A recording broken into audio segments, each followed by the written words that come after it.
what are you talking about? And I just asked, like, hey, I'm confused. Can you explain that? And she goes, yeah, you have to add the 2026. You're only adding the month and the day, which equals 11. And my ego's like, okay, no way. This is stupid. I'm going to have to correct her on this. So I basically honestly, I observed all my thoughts and feelings, and I got the right answer. And the answer that was true to share with her was just to say, I'm going to let you sit with that tension, right? That's all I had to do, and I could move on. But then she says, there's no tension. It just makes no sense to what you're saying. To which my ego went, oh, okay, buddy. So I gave the ego a little bit of slack, and it took the wheel for just a second. And I basically sent a nice charged message. It wasn't super charged. It was just me correcting her. But it was one of those where I could tell the difference in tone. And I could tell that, like, I just had to say 7 plus 2 plus 2 plus 2 plus 0 plus 2 plus 5 like 5 times in the message, that sort of thing. And I went and I went, oh, crap, afterwards. Like, yeah, I let the ego crap to the wheel. But this was a really strong revelation for me because she really served me in seeing this concretization of the higher versus the lower. I realized that my higher vibration in life is truth. It's speaking truth. And there's a fine line between the higher and lower vibration because they're on the same vibration, you know? So the lower vibration is I have to correct that person, judge that person, and tell them but that they're wrong. So for a second there, just for like the silly little example second, I did that. And I saw it, observed it, and went, ah. So, you know, Barbeau, we were just talking about divine timing. You realize that everything is really synced up in this reality. So even though I let my ego take over the wheel for a second, it's all good. And in the end of it, I got served and I got the best revelation. So it's like, you don't make meaning of what happens in life. A lot, like I would do that all the time in the past. I'd be like, oh, I let my ego take over. I let the jerk in me take over. That means this, that, and the other thing. Like I'm a jerk or I'm not getting it. All the learnings that I learned are for naught. It's like, great. You know what? It means nothing. In fact, in reality, it actually means that you're still a divine spirit having human experience. And if you have the awareness to see that, guess what? You can create a ton. Let's see what else I got here. So you just got to be aware of the higher and lower vibration and choose which one you want to live from. So for most people, you know, it's going to be the lower because energy, if you didn't know, takes the path of least resistance all the time, right? Like a river, you know, water going down a mountain, for example, isn't going to be like, I'm going to go up this way, down this way. No, it's literally going to go the easiest path. And for most human beings, it's the lower vibrational path. So if you're aware of that, you can change the structures in your consciousness. You can absolutely do it. Like you can change a riverbed to flow where you want it to go, you know? And like I said, I still get annoyed.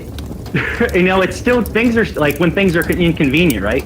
But I just observe and choose the higher vibration in the moment. So it's basically like this cycle where it's over and over and over and over and over again, which I will admit is annoying. It'd be cool if we could just like figure it out one time and move on, but that's not how life works. We just got to keep going. So last couple points here and then we'll start the shares. The ego is very manipulative and it's going to come and get you when you're not noticing, right? Especially if you're having success. Like the more you climb structures in this reality, like I'm here and now I've gotten more success, now I'm here, the ego will follow suit. It's like the example I'll use is like in Pokemon, when you have your effing rival and it's like every time you're going through the game, it's just getting better and better as you go along to match you. And that's what your ego is going to do. So you always have to stay awake because there's a term the alchemists use called rust never sleeps. If you stop paying attention, the rust is going to come back and you're going to get complacent. And guess what? 1 month, 2 months, 2 years, whatever it is, that ego is going to step in and it's going to take control of the wheel again. So it's a daily thing. It's a moment-to-moment thing, really, as I've coming to learn in the past couple of months. You know, I've learned this for years, but it's only really in the past couple of months it's like clicked and it went, oh my goodness, right? So it's amazing what people can do with the egoic dysfunction. Like there's extremely powerful people in this reality and they did it all through dysfunction. They did it all through their limiting beliefs. They did it all through their worth issues, their I'm not good enough issues, I don't have the capacity issues, whatever the limiting beliefs they have that are basically designed from the ego. It's all these messages. That's why like you'll have somebody who can build like a hospital or a school or something really good for society and still feel like shit and be like, this isn't good enough. This isn't what I wanted, So that's basically it. What I have to start with. Just something, as you can see, I love this. I love getting to talk about this and share it because it's really can serve and show people, hey, this is what's going on in our consciousness. Your bottom line, you have an ego, it's always engaged, and you have to be able to be aware of it, integrate it, because, and here's the last one, I talked about this in the other fire pit, tension seeks resolution, right? Tension seeks resolution. So this is why it's important to have the ego, because without the ego, you wouldn't get tension. You need to have where you are, where you want to be, and it creates this tension point in your consciousness that must be resolved. It's just that people like to resolve it too early because their ego says, that's too scary, or that hurts too much, or it's too uncomfortable. But this is why this group, it's true to hear, because that's not us, is it? It's not what you want to be, at least. Not be there right now, but hey, that's not where you want to be. You want to be in a place where you love tension. You love when the ego gets engaged, so you can sit there and hear what it's saying and shift it back to what you love, so you can create what you want at the highest level. So you've got to have it. So yeah, that's what I got. Let's see what everyone's capturing. Let's get some shares. What's going on for people?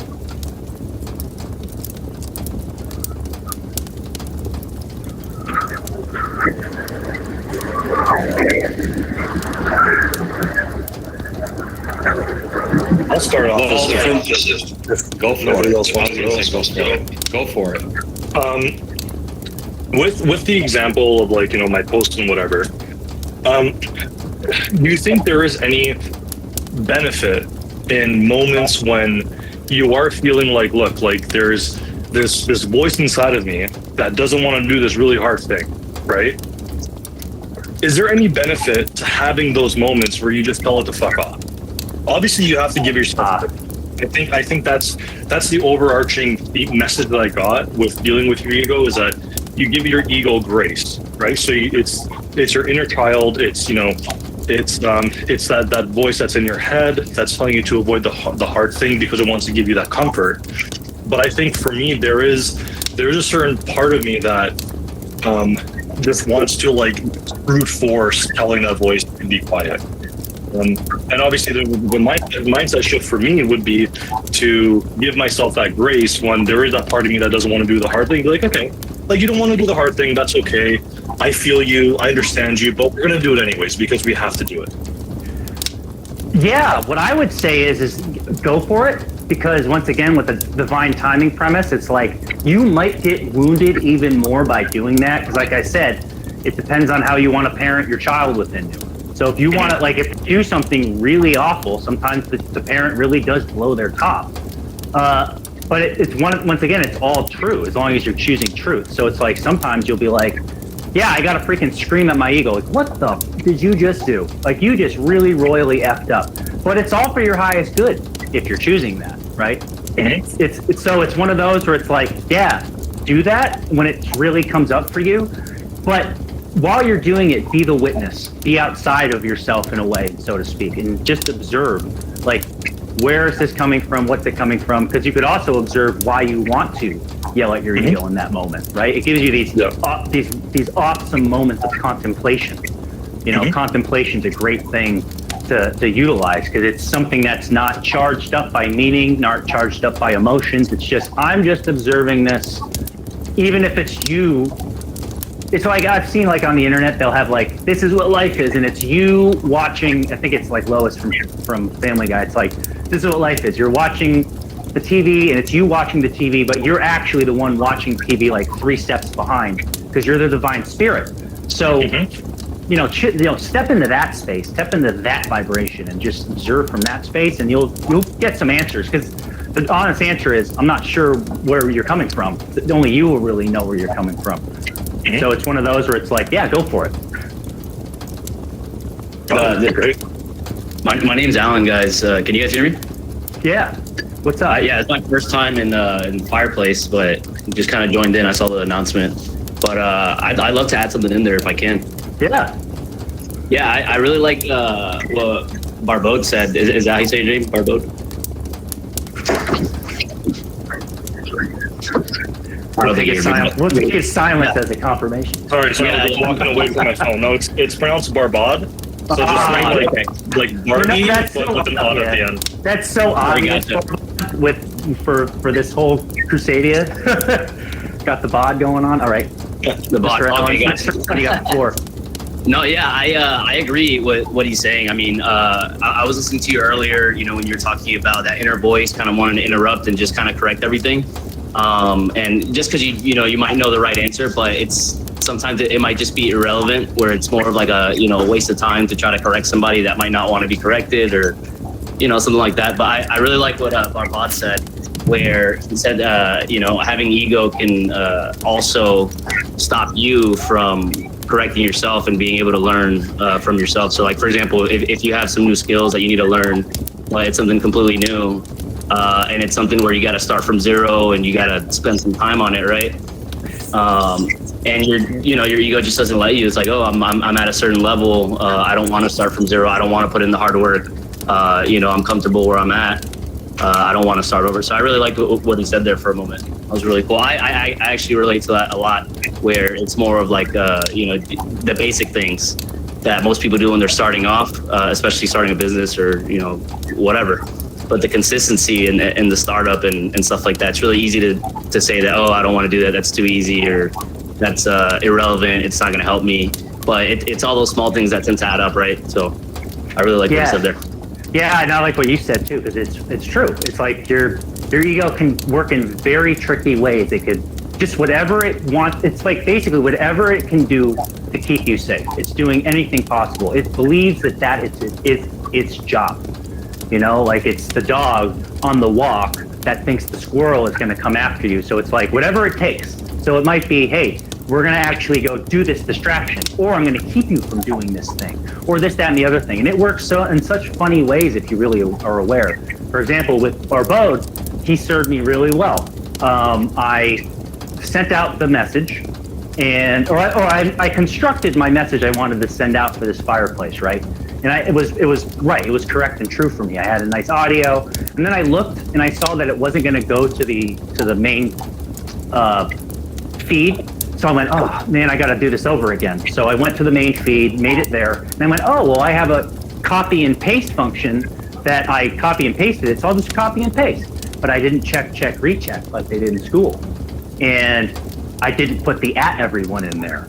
So I sent it out, went back to work, and an hour later, I noticed that Barbode had served me and said, hey, I put the @everyone so everyone can see this. And I went, oh, that's the ego. And I'm not trying to like make an excuse. It's just, this is how it works. It's going to do these things in your unconscious, and you're not going to be able to see it because you're just working, because it's an unconscious thing, right? Like 95% of what we do is unconscious as a premise, but I see it working out in life. So when you are able to just become more and more aware of it, you're like, oh, I see, like that is kind of the ego working out in play. It's a silly example, but it's playing out all the time like that. One of the things to share that's coming up for me is how much time humans waste. I've seen it posed that humans waste like 98% of their lives. Only 2% really is like actually worthy of your time. And imagine if you could expand that time, right? Go like even just 1%. I mean, my hope and intention with this group is that, I'd love to be 100% getting our full time. That's really living in the higher vibration. That's living from that space. But we're also human. Like I said, like we can't just live in the high vibration all the time, the higher version of ourselves. We're going to go back down to the lower at times. But it's about how can you refocus back? How quickly can you do that? How quickly can you take the wheel back from the ego and go like, nope, we're going to keep going back. So yeah, Phil, thanks for the share. That's a great share. I like that a lot. I had something in there real quick, and I'll let somebody else talk. What you said there was key. Was the being in high vibration all the time is we strive to do that, right? We strive to be completely intentional with all of our time all the time, but it's not always the case, right? So always having things to do, right, and giving yourself goals to get through the day. There's a really good video on this. Kevin O'Leary goes over it. It's just a random video I found on YouTube, but he goes over it, and it's called having a high signal to noise ratio. So yeah. That's a great. I've never watched it, but I like that the way you said. Yeah, it's really good. Signal to noise ratio. I recommend it. I'll probably put it in the group or something. But the idea that would be great. Yeah, I'll put it in there. But the idea is to try to focus on those things that are the most important for the day, right? And then everything else turns out to be noise. Oh yeah. So here's something I can share. You know, we make, like in my line of work, we make choices. Like we make conscious choices. Like we actually say them out loud. And like I have one, and the guy who wrote the book named Robert Fritz, Path of Least Resistance is what it's called. He had a great like little story about it where he wanted to have a fit body. It was true for him. So that's his primary choice. And then when you have a primary choice, the secondary choices for that become obvious and clear to do. If you want to have a fit body and you want to be as fit as you can, like us, like be as optimal with our health, it's going to be really easy to go to the gym and kick ass. You're not going to have those distractions really come up as much. But using Barbeau's example, you're still going to get engaged, the ego, every single moment. You're going to wake up out of bed. Hey, let's skip the gym. You're doing good. Hey, you're driving, you put your shoes on. Hey, why don't you just go sit on the couch? And then you observe, you let it go, and you choose your primary choice again. And then you're in the car. You're like, hey, there's a coffee shop. We could stop there. Like every single time the ego's like chiming in and ringing the doorbell. Like, hello, what if we do this? What if we do this? And we just acknowledge, go, okay, I hear you, I see you, and you keep moving. It's just so many people don't do that. They just take their thoughts and their feelings as fact and run with them and go, yep, that's what I'm gonna do. And they just, because it just feels good, right? That's what a feeling is. It's like it feels right to go to the coffee shop because you do look in the mirror and go, hey, look, I was pretty good. I could skip today. Like you just let that noise in, as you said, as opposed to the signal in a little more. You give it a little bit more rope, and then the ego just takes it. And it takes absolutely. They start off as really small interruptions, right? And then they get bigger, and then they start adding up, right? Until before you know it, you have so much noise where you can't even focus on getting the most important things in the day. So I'll put the video in there because that's a whole different topic. But he pretty much says, give yourself 3 things to do that are the most high importance to for the day. That no matter what, you do those 3 things. No matter how your day's going. That's if you're gonna spend time on something and it's not adding up to those 3 things, and that's your noise, right? So and you can look back on the day. And as I was saying before, it's like, let's say one day you're just having a day, right? And you don't get those 3 things done. It doesn't mean anything, right? Because the more you give that meaning, the more you go, oh man, I really effed up and I gotta kick myself for this. It's like that's just the ego again, winning and getting the victory. Right, it doesn't have to be a battle, but it's one of those where you go, you know what?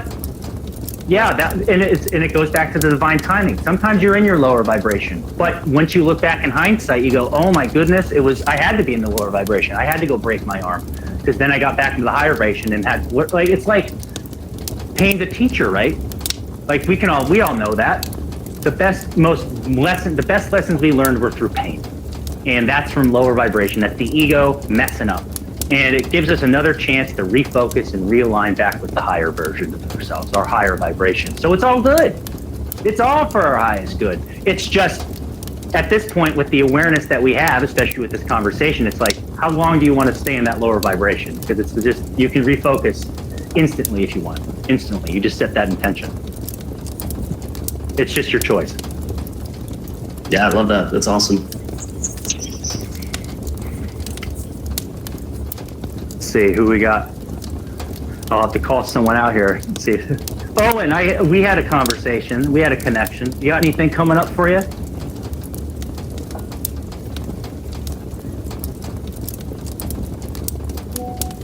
I got something if he's all right, yeah. So yeah, this just came up for me. Just want to get everyone's thoughts. You guys mind saying your names because it doesn't show who's talking. Sorry. Yeah, that's a great call. My name is Will. What's going on, everybody? Some of the new guys, good to have you here.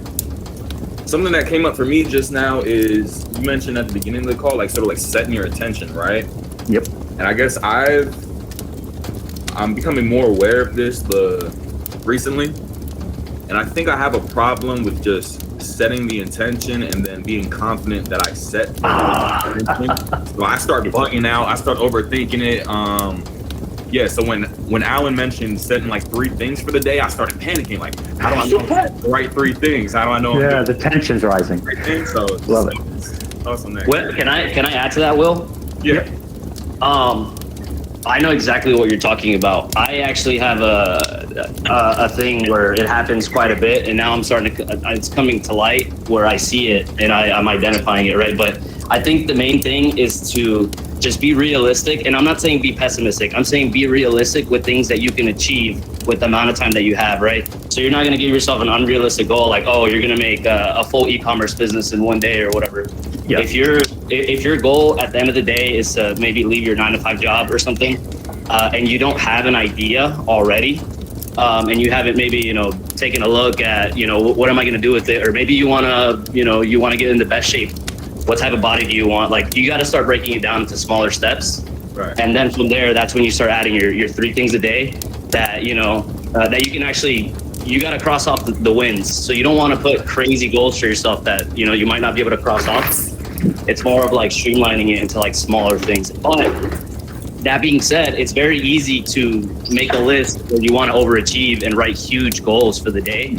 And then that's dangerous because you end up not completing them multiple times, and then that becomes a habit. And then now you, like he said, you're not feeding that high energy and that intention, right? So you end up not doing things, and now you become, you start thinking in your head, it's like, oh, you're not good enough. You're not getting at least one thing done. You're not getting the 3 things done.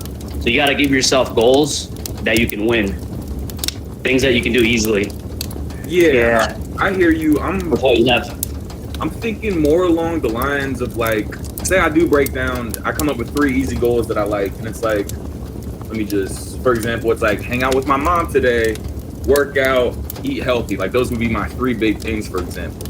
And then I start going like, oh, I didn't intentionally figure out that I want to work on music today, or I didn't figure out that I want to spend some time in the sun today. It's like my brain sort of prevents these. My brain is just like too involved in some of these processes, I guess. You see, like your mind's wandering, like you can't, like you have no idea, like exactly what order. His mind's overthinking it. Yeah, and it's like it's very hard to like set an intention because is that the right intention, or is it like it's not a matter of like I don't believe I'm like capable to do whatever I set my mind to. It's just like, am I wasting my time? Is this the right thing for me to be doing right now? Just stuff like that. Those are all good thoughts, in my opinion. What I think is important is to have in reality, don't just have 3 daily goals, but have a real long-term goal, something that's going to be challenging for you. That is gonna. It's not just gonna take you a few days, right? So something to look forward to, like what is it called? A purpose, right? So like whether that's leaving your job or whether that's getting in best shape of your life, whether that's meditating, whatever. Something that you can add those 3 goals, and then now anything else you do in the day is extra on top of that. Like it's great. Like wow, I did these 3 things to work towards this bigger goal, and then eventually, before you know it, a year passes by, you're gonna reach your goal. So I got a couple things to share. So first of all, Alan, you're right here, but I'll share one thing too that to add to it.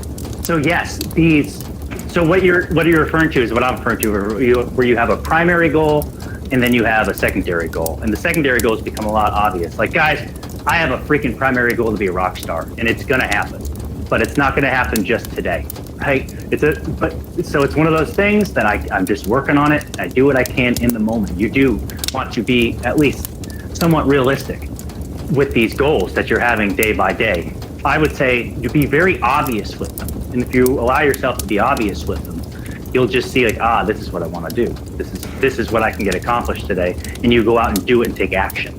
What I would say though, and I'm sure Uncle Rami would agree, the best people in life are also, at the very least, a little delusional. So there's no issue to me with being a little delusional on what you think you can get done, even in a day.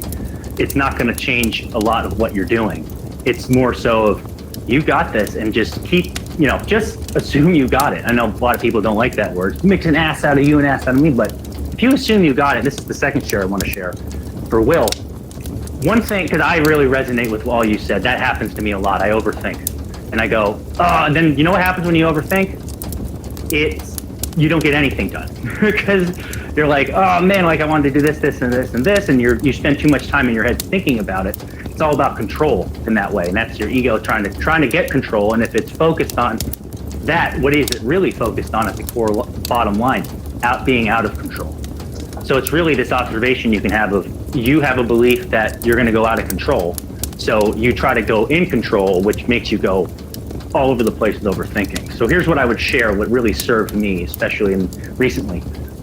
I realized I wasn't allowing myself to do what I wanted to do. I wasn't actually honestly and consciously setting that intention of hey, I'm allowed to be living my true nature and purpose. It was much more of yeah, I hear it, I got it, I understand it, it's concretized. But at that point, my ego would step in right at the end and go, but I'm not allowing. So it's one of those things that if you can set the intention that you're allowing yourself to get these intentions, because what I do now is look, I set some pretty crazy intentions and I see results, I set the intention the other day, and I'm just setting it and forgetting it. I set the intention to have the best day of my life every single day. To which people, their egos come out and they go, yeah, we'll see how that goes. Once again, what happens if you break your arm? Is that the best day ever? Is that the best life you can have? Well, I set the intention. I'm letting it rip. So if I break my arm while also having the best day ever, I can be rest assured that this is for my highest good. This is going to align me with the best day that I can have. And the outcomes that can come from breaking your arm, like I said, it could be, maybe it's the soulmate in the other room. Who knows? Could be the nurse. Could be the guy I'm supposed to build the $100 million company with is in the bed next to me. I don't need to know. There's a part of you, Will, that says, I gotta know. Let go of that need to know. Just set the intention and fucking go with it. That's what I would share. I love that shit. I like that. Thank you so much. Yeah, it's just, once you realize that everything you said was just, it's your ego looking for control. Once you say, I'm the adult, I'm in charge, and I'm setting the intention. But here's the key, you want to hear all those things, right? You don't want to just say, I'm going to push away all those thoughts. No, you allow them all in. And unfortunately for humans, feelings come too. I've had some feelings the past couple of days and they hurt. And I'm like, this hurts, but I'm not giving it the power.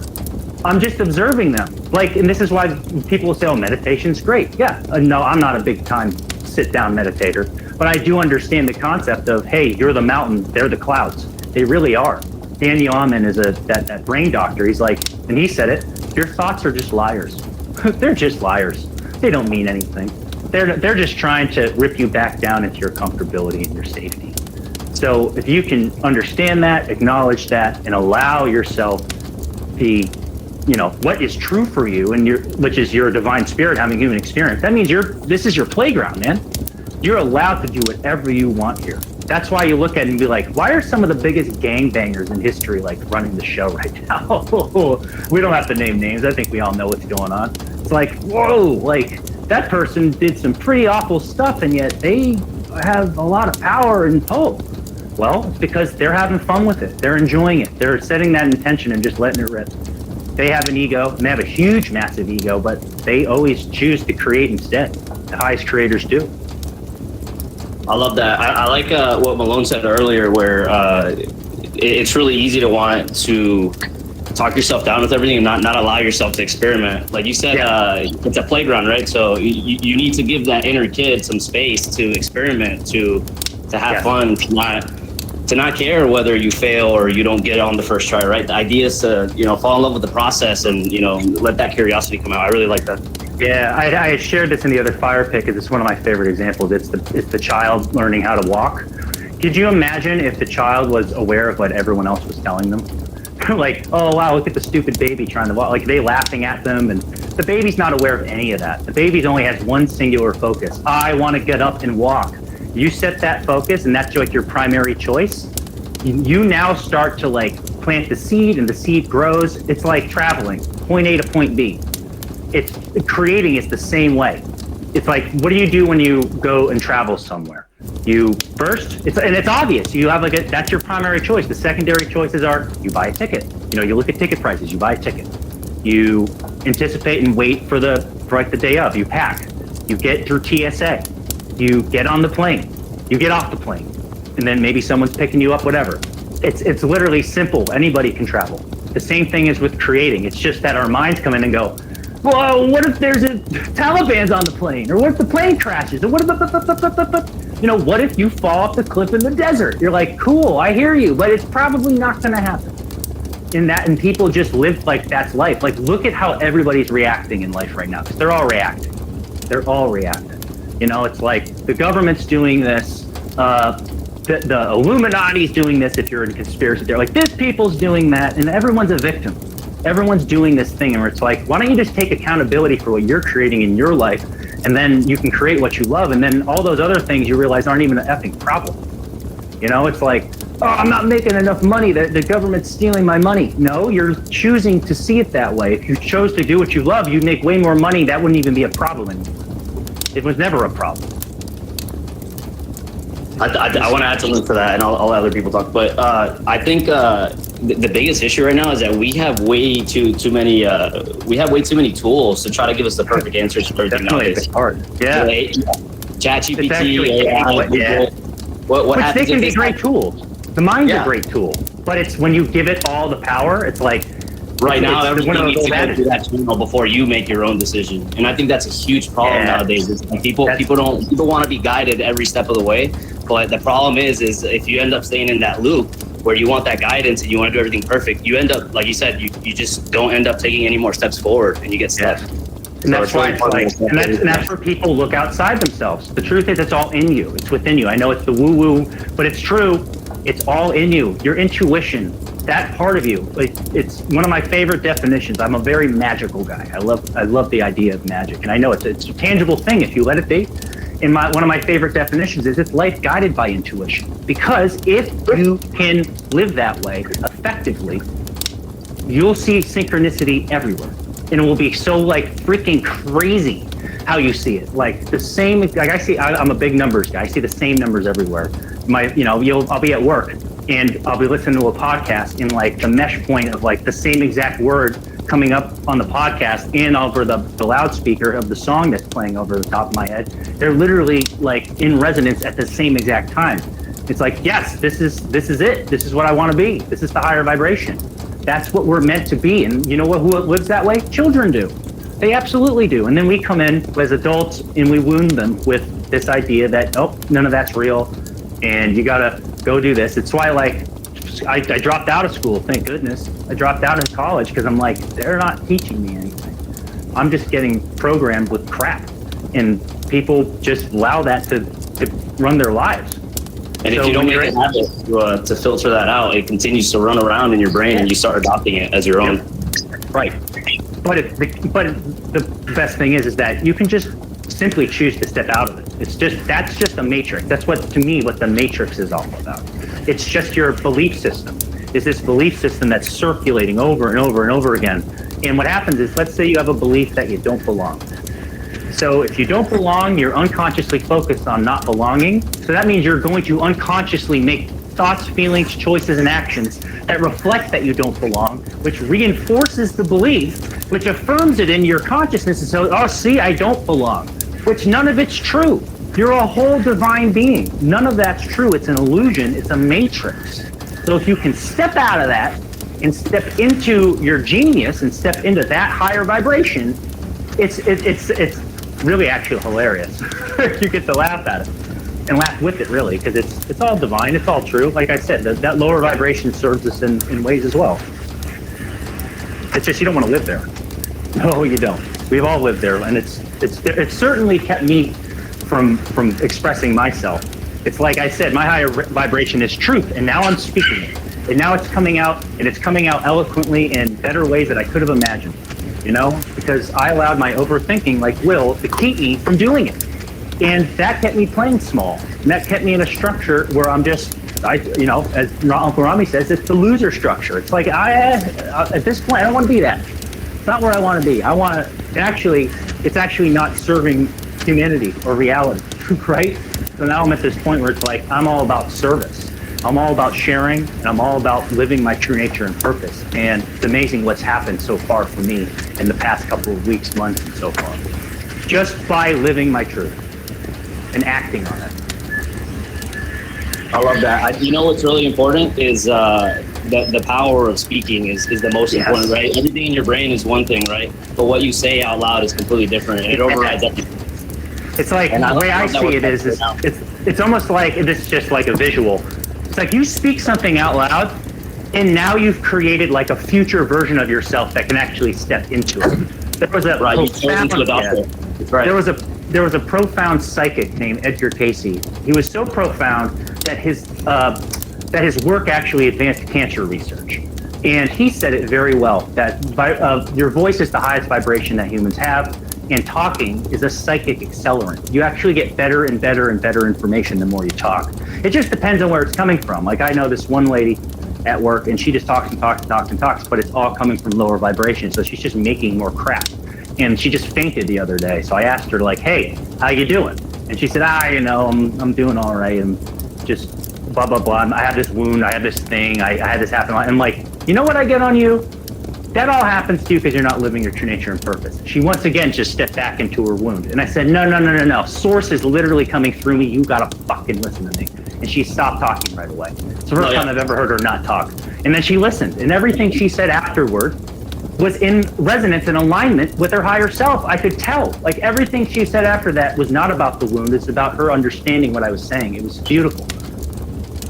And what's crazy is that when you start, and this is for everyone, right? When you start to lie over and over and over, and you keep saying the same things that are negative, you start to believe that. So it's the exact same thing with the truth. If you start saying the truth over and over and over again, you start saying positive thoughts, you will adopt it eventually. You might not believe it in the beginning because you've learned to adapt to negativity. Maybe the people around you. You don't want to be in a group of complainers. That's why it's really important to. You don't want to be around complainers. You want to be around people that are constantly saying positive things, so you continue to hear it, and now your brain starts to absorb all of that over and over and over and over again, and then now that becomes your truth. I would say, though, instead of positive people, powerful people, because powerful people live in truth. They totally can live with not that they complain, but they can definitely deal with hardships and deal with crap.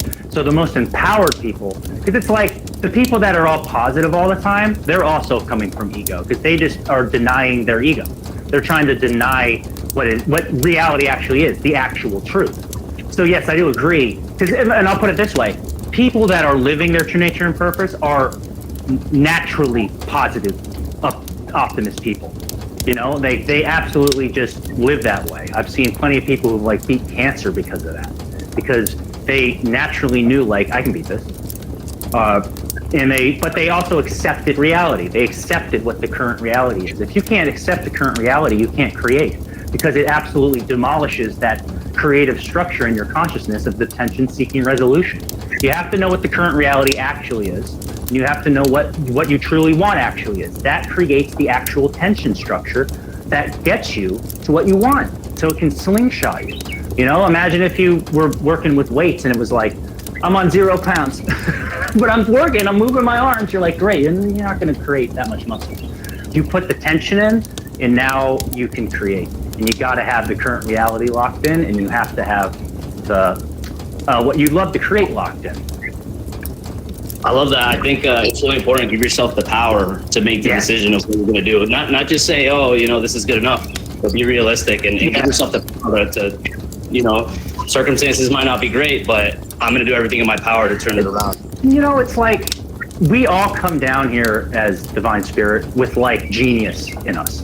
We all came down here to share something that is truly creative and powerful and empowering for humanity. It's just that a lot of people live the way that we're talking about from the ego, so they just don't create it, and they have a lot of regrets at the end of their lives. That's why, honestly, I really resonated with Uncle Ronnie, because I'm like, this is a guy who's living his true nature and purpose.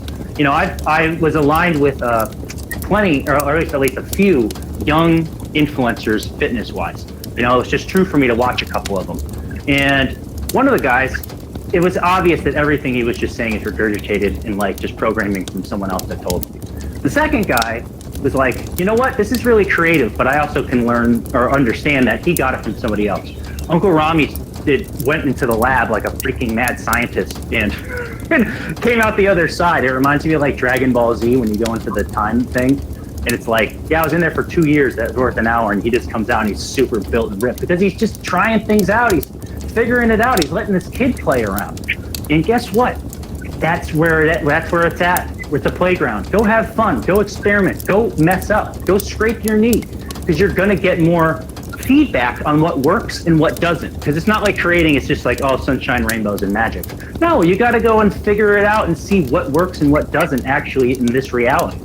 So if you don't, and you just kind of like Will and I have done in the past, overthink it, you'll never go experiment. You never go apply it. And then it's like, I've heard it posed before that knowing and not doing is the same as not knowing, right? Because you just didn't go out and actually apply it. So for me, for years, I didn't apply it. I just received downloads, received and absorbed and created this big bulbous of truth, but I didn't do anything with it. In my reality, reflected pain. Gained all the weight back that I had lost, all that kind of stuff. And then once I finally started to allow myself to live my true nature and purpose, it's like, oh wow, here comes like literally a rant, like somebody out of the woodwork to come serve me and serve my highest greatness in multiple ways. And it's just like, I'm just smiling right now, like, thinking about it. It's like, wow, like this reality really is a magical one if you allow it to be. You nailed it. Sorry not to interrupt, but you absolutely nailed it. And what people don't understand as well about what you're saying is when you say give yourself permission to live by your true nature, it's chaotic. And that's what throws people off. It's chaotic. In your brain, it's chaos because you're almost forcing yourself to trust yourself to come to the right conclusions at the right time. It makes you feel good when you plan, even if you're planning a plan that is just not even effective, you can stomach it so much easier for yourself because you can at least just organize these weird pockets in your mind, and that way you feel like, oh, this is digestible. By just removing that, and when he says give yourself permission to live by your true nature, that by definition means living in the present. Yep. That means not planning for weeks out in advance or having a well-oiled out plan. It's just learning how to move with the now, and you move with it and you allow entropy to kind of do its thing. But just to really hammer that down, what he's telling you, it sounds cool, but a lot of people, and I want to say this because you're going to catch yourself doing it when you apply these things, because without application, none of this means a damn thing. I mentioned this yesterday on the call. You have to have action happen. Action is everything. The reason why we're telling you these mental models is because it only makes it that much easier to go and actually do the thing. So understand that's an uncomfortability for people to really have to wrestle around with. But this is a part of it. This is the process of you walking into your true nature. It is going to be chaotic, but you will never look back once you understand that, holy cow, like this weird narrative control that I'm obsessed with also stems over to my real life and the way I do things. You start to take life as it comes, and it starts getting extremely fun. You know, and thank you, because you hit on some points that I hadn't touched upon yet. Talking Heads, David Byrne says it perfectly. Stop making sense. Stop making sense. That's your ego. Nobody ever said that it's going to be comfortable to live your true nature and purpose. It's about growth. It's about expansion. It's about living outside of the confines of what you already know. It's living in the unknown. What comes up is, if anyone knows tarot, it's the freaking Fool card. What is the Fool card? It's that guy who's literally on the teetering edge, about to fall off, and he's doing this, and everyone's like, oh, he's about to fall. But if you're living, and guess what? The young fool does fall off, and they learn, and they have to go through the pain lessons. But if you're really, really adapted to this and really live it and truly live it, you can walk a tightrope with your eyes closed. So here's just a fun little example. My dad came down, and my family doesn't eat the same way I do. You know, they're eating like loads of pizza and crap, and I'm like, well, I'm gonna order out like 4 days in a row. And I'm somebody, I love to cook for myself. I love to cook all organic and set the intention of with all love and stuff. It's why like your grandma's food always tastes better than other people's food, for example. And I get to Monday, and my my plan, you know, I'm thinking, I'm making sense of it all, and I'm going, oh yeah, I really can't wait to go eat that food, this, that, and the other thing. I'm going to go set the intention with it, blah, blah, blah. And then right after my exercise, I still asked, like, is that true for me? And I got a straight up no. Because my body will shake yes or no with my head, what's true. I'll just go with it, you know? And I'm like, are you serious? Like, I'm going to order out one more time or again? And it's like, yep. So I said, all right, I'm going with it. I'm not going to question that. And I went with it. And then the next 45 minutes, I got a huge download that I had to write down. It was beautiful and eloquent, and I had to get it. And I wouldn't have written it down if I was cooking the food.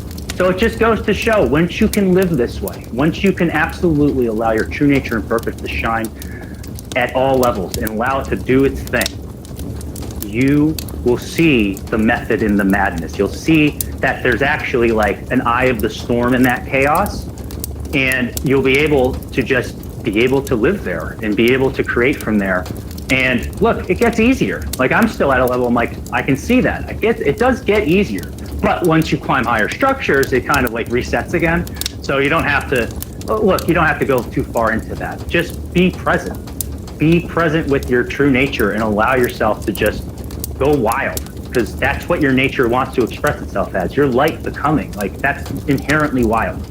It's inherently a crazy thing.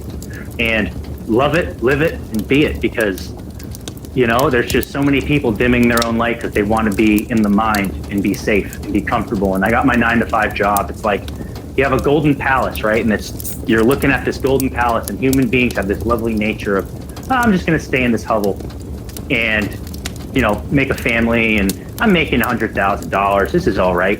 But what if your true nature and purpose says, divorce them, get rid of that family, knock them away. You got something bigger planned. Well, a lot of people don't do that. That's really uncomfortable, right? But that's what your true nature and purpose says. That's what, if 9 said that, I'd do it. I'd just say straight up, you know? So that's, yes.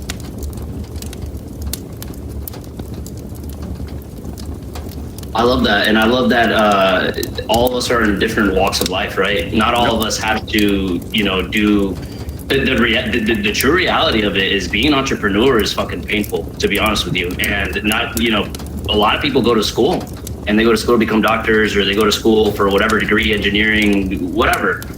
And they have killer jobs. They're making great money. Their families are happy. And I don't think that everyone should do, you know, just go out and do what's not natural for them, right? So like, when I feel like all of us from a very young age, we all decide, it's like, all right, what is it that I love? What do I want to do? Or, you know, what is it that I want? Whether it's to be in a family and to provide for my family, or, you know, what do you want? Wake up every day and suffer.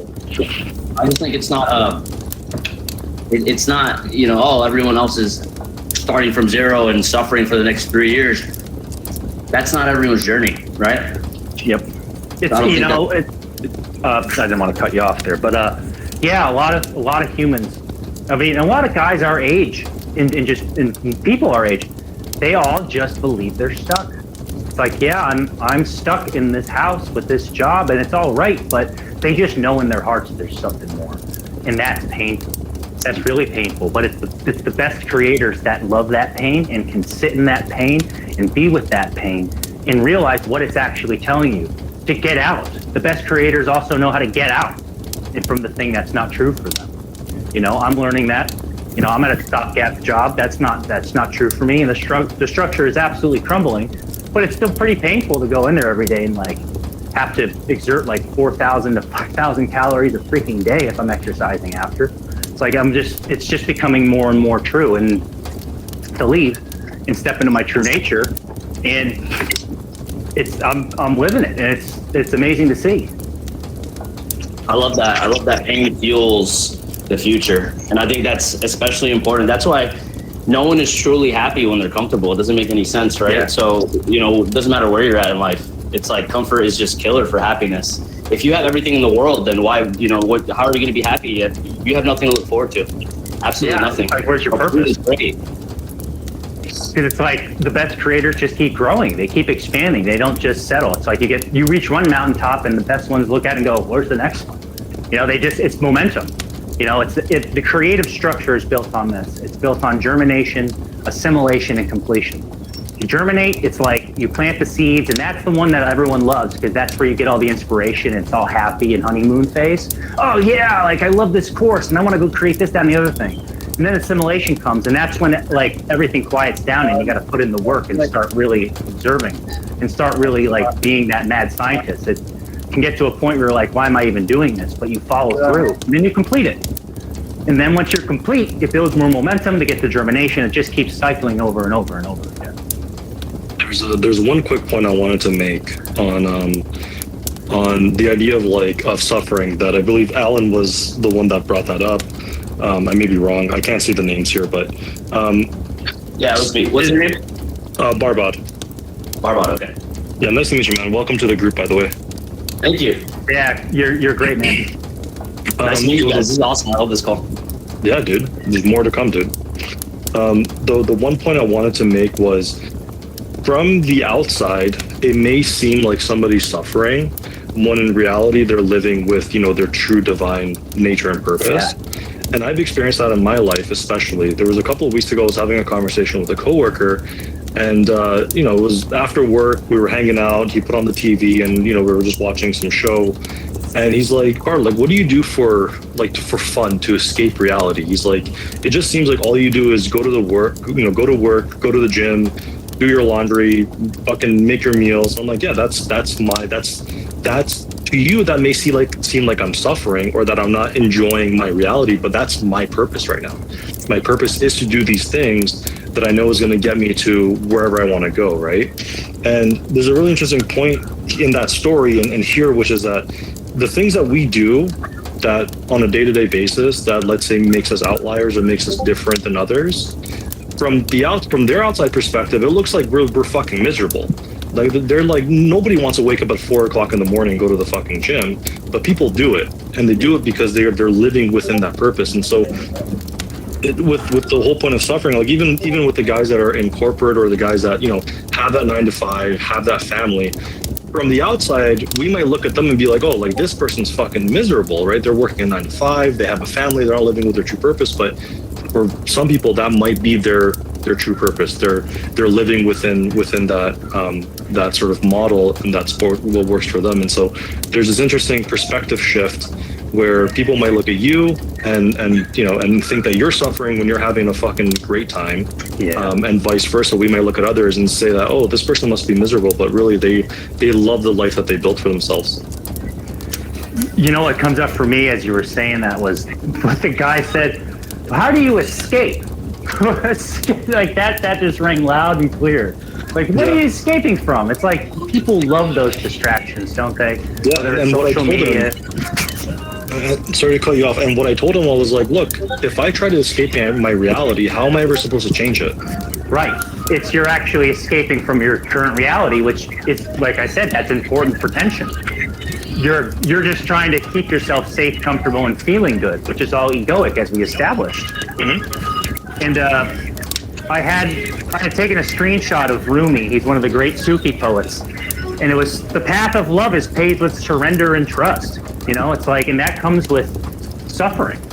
There is going to be suffering. That suffering, there's a lot of cure in that suffering. There's a lot of... You're speaking my language because I'm Persian, and Rumi is one of our most beloved poets. He's really should be one of the most beloved people ever. I think I'll send you a photo later today, but I know my dad in his bookshelf has, I think, 2 or 3 volumes of all of his poetry. Yes. I'll send that to you. And once you're like into this higher vibration and you really live from that synchronistic magical space, it's not just poetry, it's just absolute, like, it's like nectar of the gods is what Rumi is. Can you add that into the group? I want to. Yeah, I'll take a screenshot. Yeah. And I got another one from Rumi. There's a life in you. Search that life. Search the secret jewel in the mountain of your body. It's like, it's all within you, guys. It's all there. Like, that's, like, you learn to know thyself. You learn to live from that space. All the distractions, all the stuff, all the noise, as Alan said, it just becomes a signal to your heart. And that signal becomes so loud. And you know what it is? It's like, now that, and this is important, guys, that's our true calling, isn't it? That's why all these people in this room are right here, right? It's why the Crusader, it's like one of our hugest values. We're here to serve. We're here to spread this light, this truth, love, and wisdom, so to speak. Like we're little roomies running around, right? And we're going to be able to serve not just the community, but the earth, the planet, whatever we have to serve. And it's not going to come from ego. It's not going to come from just, you know, like the pictures in the mirror are great to keep us accountable. But like that, we don't need all of that. It's really about living the true nature and purpose and letting that shine, whatever it is. And I believe it was Alan or Will said it. I think it was Alan. It's like everybody is different. We all have different dreams, and you have to live that out. That's why I was saying in the other call, like this, I figure this group's going to have influence and power all over the world in different sectors of life. You're going to have some in the music industry, some in the entertainment business, some in the business, economy, health, philosophy, whatever it is. But it's all going to be this imprint of truth, love, and wisdom, whatever you want to call it. But you know where I'm coming from here. I love that. Can I add one last thing? Yep. I think there's a big misunderstanding in today's world, especially in our generation and all the new generations coming out, because everything is just so easy to do, right? So there's a big misunderstanding between what really is pain, what really is suffering, right? Yeah. So there's good pain and there's bad pain, right? So the good pain is the discomfort, right? Is the feeling uncomfortable when you're doing something that you know you have to do, when you're doing something that you know that's going to propel you forward, even if it's a small step, right? That's good pain. That's what makes you happy. Yeah. That good pain, Growth and action. Right, growth and action. That good pain allows you to see the world in a beautiful way. But if you don't have that, if everything is easy, if you give up, you don't work on anything, right? You don't have any sort of goals, or you just don't know where you're going in life. Then that's when your mind starts to wander. That's when you start having a lot of different thoughts where you can't control your thoughts, because you just don't know. You don't know what you're thinking. But you need to give yourself something to think about. You need to give yourself some small goals. Give yourself some space to suffer, right? And to work on something that's hard. And what's amazing about all of it is it's by design. Like those people, that's going to help them awaken. Like they just have to go through that pain and they just got to sit with it. You know, like one of the things that we're not going to do in Crusadia is fix people. You know, we're not going to resolve people's tensions. One of the big lessons I've learned in my trainings is you don't resolve other people's tension. You let them sit with it and let them resolve it themselves. What we can do is serve them in awareness. We can serve them in the knowledge and the truth. But we're not resolving their pain, because that's, you know, I'm not interested in doing that for them. It's allow them, as you said, like just let them do their thing, because that's the way that they're going to have to awaken. Like the more deeper we get down the rabbit hole of like this dysfunctional reality, the more it's going to like propel us out of it. So it's beautiful in that way. But let's be honest, it's a lot cooler to be on a higher vibration. It's a lot cooler to be actually living there now, baby. Like we've done the work. We've done the thing. We can actually sit here. Like I know that everyone's done the thing because you're in this conversation right now. You wouldn't be getting the, it's like you worked it, you put in the work. Maybe you've done it in past lives and you were spending hundreds of years and thousands of years on this. And well, now you're getting it in your 20s and your early 30s. Congratulations.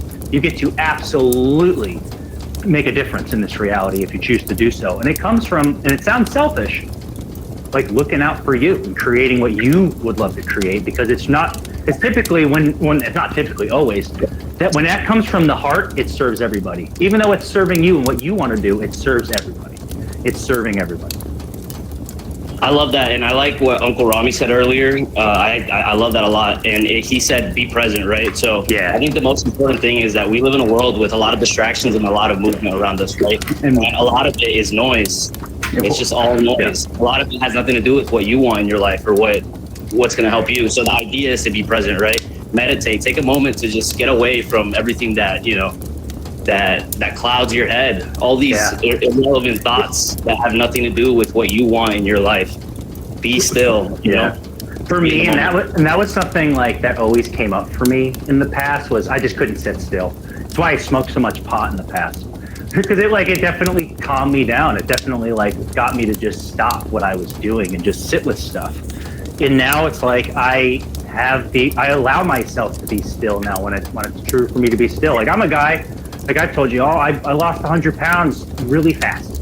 And it's because I just kept going and going and going and going. And I kept that belief in me to the point where I was like, like getting low thyroid.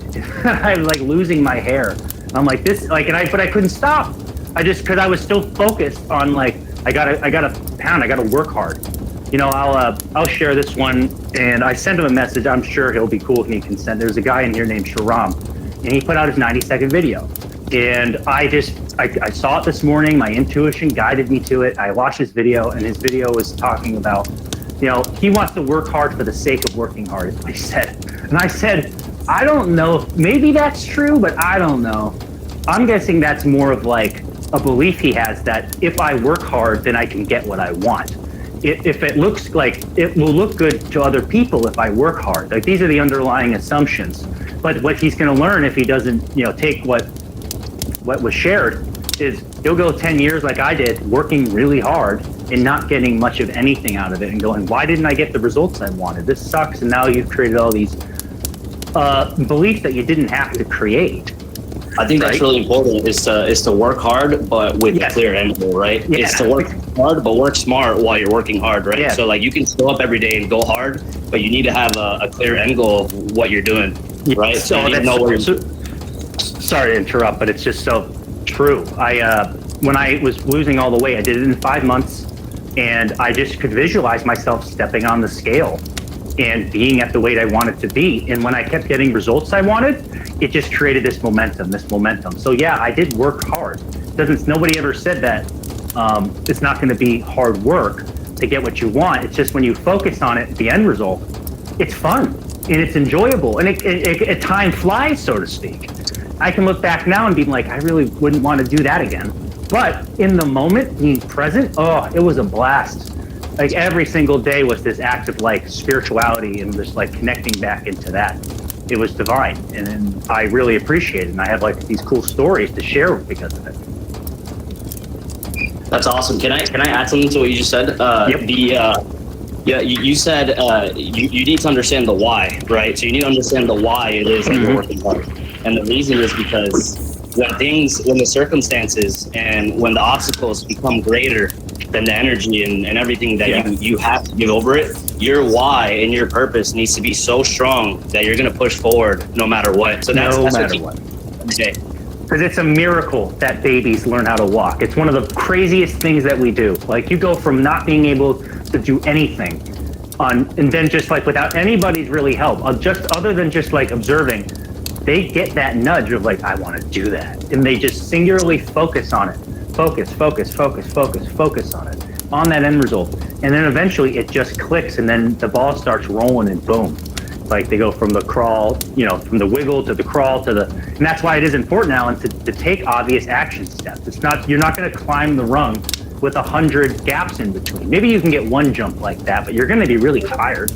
It does take like a day by day, moment to moment process. And it really highlights that the ego is going to be engaged in all of that. So make sure you got that locked in too.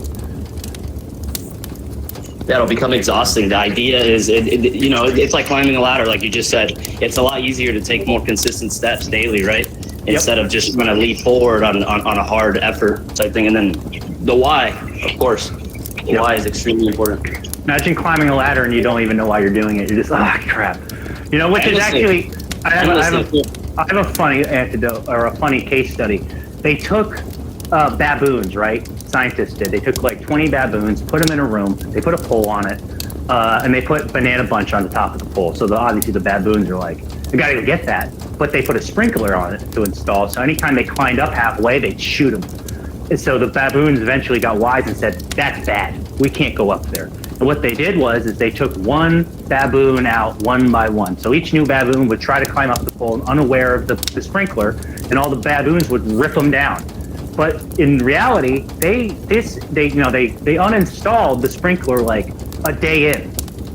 But the baboons didn't know that. And they replaced every single other baboon. So there was a whole new set of baboons. What do you think they did? They still ripped the new baboons down. It just highlights that this reality, there's a perception that can be created, and that perception can get, expressed through a whole society. That's why this stuff doesn't like resonate with people. Like there's plenty of people that are so asleep, just like in the Matrix, when Morpheus is like, Yeah, the people in the Matrix are asleep, and they're going to attack you because they don't know any better. They don't know. They're just unaware. So I'll put it this way. When you're going for your true nature and purpose, I'm sure Rami knows this, you're going to get resistance. There's going to be a lot of people that are going to get mad at you. And you just got to live with that and be like, that's just the price of living my true nature and purpose. Because bottom line, they're actually deep down just suffering because they're not living their true nature and purpose. They see someone else living authentically, it hurts, and they attack. So just be aware of that. Just make sure that you know that that's a part of it. It's a part of the success in living your truth. I love that. Is anybody else on here? Everybody's kind of muted. Would love to hear you guys talk. Yeah, I would love to hear. Anybody got something? One thing I do know is sharing is a great way to know to acknowledge that you got it. You know, it's always a great acknowledgement and it's one of those where it's like, oh, I'm feeling uncomfortable, don't want to share. There might be somebody that needs to hear what you have to say. That's what I'll say. It's typically all really synced up that way. So please share liberally if something's resonating with you. In terms of, hey, this is Jiten, in case you're on the phone. Something I wanted to share is just, in order to grow, I think there's this aspect of non-linearity where things that you think are going to happen aren't going to happen in a linear way. Like you just work towards it. You take 1 foot at a time and then eventually you're there. Sometimes you're going to a day's going to be like a leap. I think Joseph mentioned this earlier. It's like, let's just say I broke my leg and I'm supposed to, and then I go to the hospital and I meet someone that I'm supposed to meet. That's like non-linear right there. You could keep working at it, but then I think that's part of letting kind of the ego sit and watch while things are happening, and then I think eventually the mix of the two creates opportunities that would have never existed before. And if we can see those as opportunities and frame them in a way that this is beneficial for my growth, rather than letting the ego come in and beat yourself up or shame you or guilt you for not doing something, or being oh, why is this happening? I think, yeah, there's a lot of resonance. I don't know, dude, right now I feel very nauseous and sick, so I've just been trying to pay attention. But it's why am I feeling this way while listening? And weirdly enough, as you guys speak, as the resonance peaks, I feel more nauseous. It's fucking weird. I don't know what's going on. I do. The ego is trying to kick you out. It's trying to do the thing. Yes. It's like when I was saying the thing. It's like the ego just wants to. It does whatever it can to keep you from doing that. And this was Zach talking? No, this is Jiten. Jiten? Okay. Oh, this is Jiten? I hadn't got to hear your voice. I hadn't listened to your audios yet. You have I love your voice. It's a very a calming voice, a powerful voice. I love that. It's like silent power. Hey, Jiten, now I can see why you didn't share yet, because that share is beautiful and concretizes a lot of what we just got, because it's the non-linear understanding. It's one of those things I hadn't visualized it that way, but you're saying the exact same thing. It is non-linear. It doesn't make sense. It's chaotic, as Uncle Ronnie said. You live in that chaos. You live in that storm, and you allow it to just be what it is, because life itself is chaotic. It's this absolutely, it's not just all this, super simplistic thing. It's a complex system. And when you're allowing that all to be, if you allow that all to be, there and be present, you can now start to go, okay, this is mine, this isn't. This is mine, this isn't. So you just as crazy as it gets, as nonlinear as it gets, you just keep focused on what you would love to create, your end result. And you start to see it is a tightrope, but you can walk it. I've seen it's seeing it posed that the thing that you really want is going to be behind the thorn bush, the jungle. But a lot of people take the right-hand path, and it's just nice, clean, lit walkway that anybody can walk down. Are we people in here that are like that are just average, normal people? I'll just say it bluntly. Fuck no. No, that's not who we are.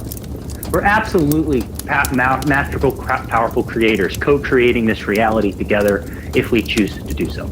Even if you don't know it yet. Even if you don't know it yet. Exactly, because it's one of those. It's like when it becomes present, it will smack you in the face. Sometimes in a way that you might not be so comfortable with. But hey, it's better than just sitting on the comfy couch all the time. That's for sure. That's why we're all in this group. Yes, it's why Rami created the group, because he said, you know what? There's something bigger than myself that I'm going to create for the highest good. That's what I get the intention on. It's like, it's cool to have all the success singularly, but eventually, I'm sure it gets a little boring. Now, I haven't gotten there at that level yet, but I can already tell when you create something with others for the highest good.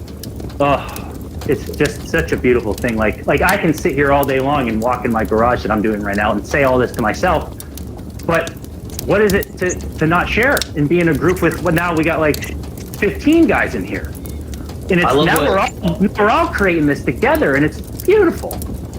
I love what Jatin said a moment ago. If I can say something, when things start to become unfamiliar and they start to become, something, the resistance, right? He said a moment ago, he said, I tend to get nauseous when things happen like that. I'll share something with you, Jatin, that happens to me, right? So for the past year or so, I've been trying to overcome an obstacle of understanding where is it that I want to go, right? This is just for me personally, but what happens is that because I don't actually set a specific task for myself, I tend to have, sometimes I have hyperventilation. I'll have panic attacks, right? Where I don't notice it, but I'm breathing faster. My heart rate is up, right? My blood pressure's up. So what I've started to do is I've started to watch videos, right, on how to meditate, how to master my breathing, how to be present in the moment, like Uncle Rami said a moment ago. How do you be present in the moment so that you can separate yourself from your inner thoughts, right? So your mind is a muscle. It's going to work on its own. But you are a person. You're a soul. You can make your own decisions. Even though your mind works on its own, it doesn't mean that you have to adopt everything. So if you meditate, if you learn how to, for example, box breathing is an example. That's when you breathe in for 4 seconds, you hold it for 4 seconds, then you exhale, and then you repeat that process. You get your heart rate down very slowly. There's another one that's called the 3-step method, where you use 3 senses, right? You look at something in the room, or you look at something outside. You listen to something outside, something different. And then maybe you can smell something, or you can feel the air. That's how you meditate. You use those type of senses, right, to stay in the moment so that you can control your mind. And that's really important. And I've been doing that over the past few months, and that's helped quite a lot. Yep. Yeah. You know what my meditation is? Lifting in the fucking gym. Because it's like, it doesn't have to be I like to take the process out of the how. Putting the power in the process is going to get you pretty shit results. But you got to do what's true for you. So for you, it's box breathing and meditation. Me, I can't sit and meditate. It's not really true for me. So exercise, that's working meditation. It's like, because you're right. Absolutely. You want to get yourself in that space where you're like out of the brainwave of dysfunction and into whatever brainwave, whatever it is that can really be useful. Exactly. The idea is that you're in this mindset at the moment where you're feeling uncomfortable. You're feeling like, you're thinking of something. Hitting the gym, now you're forcing yourself. All right, now I need to focus on, I got 100 pounds on top of me. I need to get it off. So that's exactly the same thing, just a different format. Yeah. Because it's like, if you put that power in the other side, like I've tried to lose 10 pounds before, and it's impossible. It's a lot harder to lose 10 pounds than 100 pounds when your focus is off.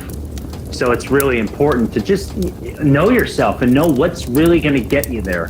And a lot of times, it's once again steps back into that chaotic nature of, I don't know, I don't need to know. There's actually a lot of power in not knowing. It's like, I found a lot of my biggest advancements in life is when I get to that breakdown point of I don't know what to do next. I have a mother, and at times it's been this thing where she's living through her traumas and we all want to help her out, but she's just not going to take it on. And we're just like, how the heck do we fix this person? And I had this realization 2 weeks ago, where it's something I already knew, but I really allowed myself to live in it. It's like, my job in this reality is not to fix her or anybody. It's to live my true nature and purpose, to have fun and serve. And within that end result and with that lifestyle and that vibration, I will serve people, including her. in living that, which will help her. It'll help her indirectly. Like, I don't have to, like, when I'm focused on trying to fix, that means I'm focused on that person solely by its lonesome self. And that's not going to get the results you want. You really want to live for your truth, your true nature and purpose, because that's going to serve, and that's going to serve this community, that serves outside this community, and it just keeps building and building and building from there. I love that. You don't try to control the uncontrollable. You control what you can control. It's like trying to control the wind, or like trying to control any sort of force of nature. Like, we can do this. It's like, no, you're going to get carried by the wind. It's like you reverse it. And guess what happens when you get carried by the wind? You start to fly. And then you realize, that's what it was all about. It was about the flight. I was trying, like, birds don't, they don't control the wind. They allow the wind to control them, and they use their wings to navigate. I like that. You got to adapt to what you cannot control. That's good. I think something you were saying about the process of meditation, what that is it's really just like a physiological example of detachment. I know that principle sounds quite out there at times, like, how do I be detached? But what you're basically saying is, I can step back from this scenario, and I can see and feel my body, and that helps you have some sort of detachment. And I think obviously we talk about like wholeness and oneness all the time, and the inside the body you have the central nervous system, which is like the physical example of wholeness. It's basically the internal balancing mechanism for every organ in your body. And when you're stepping back from a situation saying, look, I'm not going to be so invested in this that I'm going to allow myself and my heart rate to go berserk. I'm going to stop and control my breathing because I am the controller of this situation. Yeah. You're basically talking to the oneness within you, which is, if you need to see it physiologically, which is your nervous system. And you're saying, calm down, I'm in control of you. I'm not you, I'm the one in control of you. And that that's basically like a very literal form of being detached from the situation. It's the healthy type of detachment where you can observe and partake and play, but not be swept within and washed around by. Yeah, I love how you said that, because a lot of people can get stuck in the process of control and like, I have to control myself, therefore I'm going to use this breathing to do it. What I get what you're saying is that, no, you're saying I'm in control and I'm allowing myself to use this breathing as a tool to really get myself in this place where I would love to be. It's a very different thing. I hope that's coming across. Yeah, no, I love that too, and I think that it's all about what you said. It's don't try to control the uncontrollable. And right now, it's very important that everyone understands that your brain is it's something you can't control. It's a collection of everything you've ever heard in your whole life. So it's going to run on its own, right? So when you come across something or a specific pattern of behavior where you're dealing with problems like that, where now your mindset is shifting, or you're having issues staying focused on something or anything, then you need to focus on what you can control, right? So meditation is one of those great ways to do that. Hitting the gym is something also really good. Pushing weight, that's going to keep you in control of what you're doing right now. No matter the circumstance of what you're feeling right now, you're choosing to direct the way in whatever decision you're making there.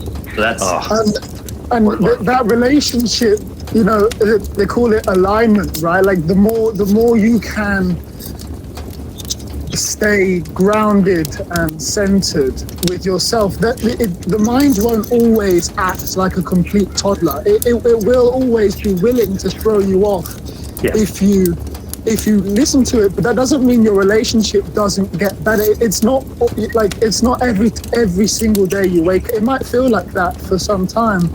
Every day you wake up, you're stepping into the ring with your mind and boxing it down. But ultimately it is a tool. It's like if a builder doesn't know how to use a hammer, it can be dangerous. But once he has a authority over it, it becomes a tool. And I think I guess at some point when I was in my self-help phase, I felt like the mind was something that I had to understand at an infinitely intricate level before I would have any control over my life. And the whole process of stepping back and deepening your grounded sense of being, like really being sure of where and who you are, not the mind and not the body, and being the control of those things, the more the mind and the body starts to behave. You know, the more it draws into alignment. This is what that word means. Is it like it's kind of magnetized to a better sense of behavior? And then sooner or later, you know, you don't wake up in the morning with these just dark and drastic thoughts just because your mind's an animal. Like, yeah, they'll come and you'll put them in their place when they do. But it's like a misbehaving child. You know, they do learn. It just takes time. You have to build the habit. Yep. You have to build the habit, and you have to build the relationship, the deep relationship with yourself, where you know what you are, which is a lot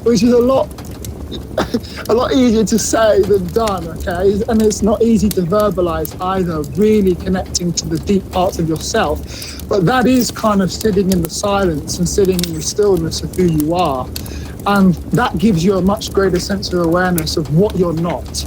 And when you can step away from the things of what you're not, like the negative thoughts, those things do unravel. They do unpeel. You stop trying to battle your bad thoughts with other thoughts. You start to battle your bad thoughts with a calm, a sense of calm and a sense of observation. You detach. Yes. I love that. And it's like a big thing in the book we were talking about, which was super helpful, but I've got a different perspective on now, like psycho-cybernetics, right? Is that the core of psycho-cybernetics, because I don't read self-help books anymore, the core of that book is that if you're going to believe something, you need to feel it, okay? That is what gives any vision power to create. It said you have to bring so much detail that you can feel every aspect. Well, if you can't sit with yourself and feel the aspect of your true nature, which might take a long time, and it might take a while to just sit in stillness and just feel you, just feel it.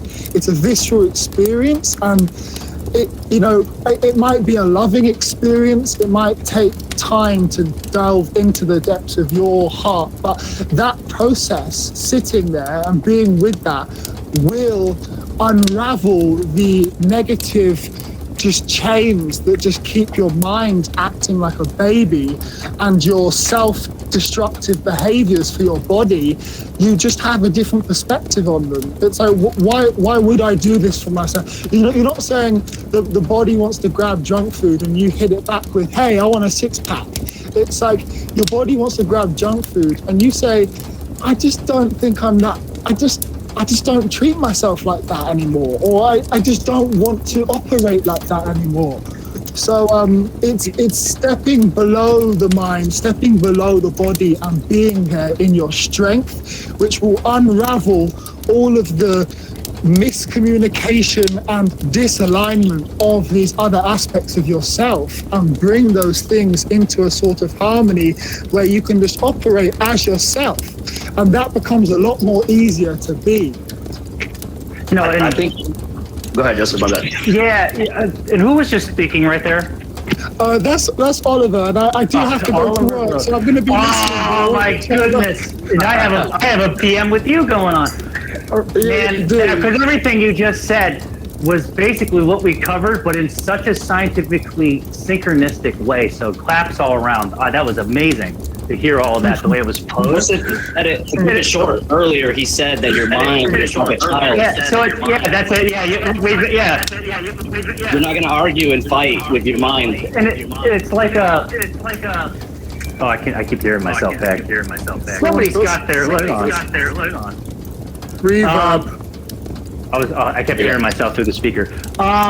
So yeah, when your ego, what I found is it just wants to be heard a lot of times. It wants to just let you know that there's danger, or that, hey, I'm thinking about this, I'm thinking about that. The mind just wants to go off on these tangents.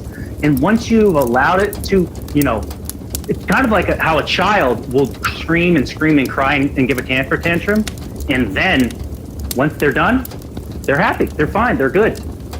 I'll watch my niece and observe her, and she'll be kicking and screaming. And then 20 minutes later, she'll look at you and be like, hey, remember when I was kicking and screaming? And you're like, yeah, I remember. She finds it funny now. It's like the ego just wants to be heard. The mind just wants to be heard. And then once you've acknowledged it and go, okay, yeah, I hear you. I hear the danger. I hear whatever you're telling me not to go that way. I hear you, but I'm the adult here. I'm the one in charge, that higher vibration. So we're going to go this route. And actually, for me, it actually becomes this signal for me to go, hey, you're telling me not to go that way? Not that it's all the time, but plenty of times it's, hey, I'm getting the ego and the mind talks in rational thought. It really does. It's going to say, hey, you shouldn't go do that, or you should go do that, and here are the reasons why. And as we've established with our heart and our true nature and purpose, it's chaotic, it's crazy, it doesn't make sense. It's not going to make sense at the time, but you go for it anyways. So when I'm getting a lot of rational thought in my head to say, hey, don't go this way because of this, and this, I observe all that and go, you know what, I'm going to go that way. Yeah, but the truth is, you can't step into that signal unless you have enough authority over your physiology. And it's true that I do come from I have a bit of a scientific perspective, because this opens my doorway to the trooper depths of my reality, my existence. Yep. And once you said that in the last call, I've started to see that in my own life, where I'm like, let me use this energy to fuel me into those situations versus run from them like I always have. But before, I never had the strength to step into those situations because my freaking nervous system was firing off like a box of fireworks. And it's like I'll be honest, it popped up with a girl. I just noticed this chick checking me out, and I was like, you know what, fuck, I'm just gonna go talk to her. And every time in the past that I'd had that thought, it'd always been like, I should talk to her, but there's absolutely no way I'm going to go and do it. Because even despite me feeling like I knew the cue, right? I didn't have enough grounded authority over my being.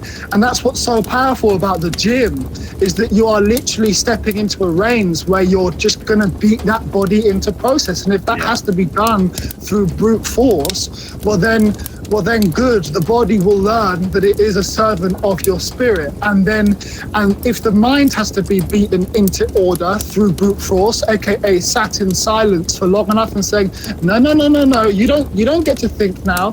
All right, I'm in control of you. Yep. And if you have to bring those parts of you that are so out of whack into alignment, and for me, that is very much still, let me commit to bringing my body up to speed on the spirit that it is housing, then you have the strength to step into those situations where you feel that pull of like, is this anxiety?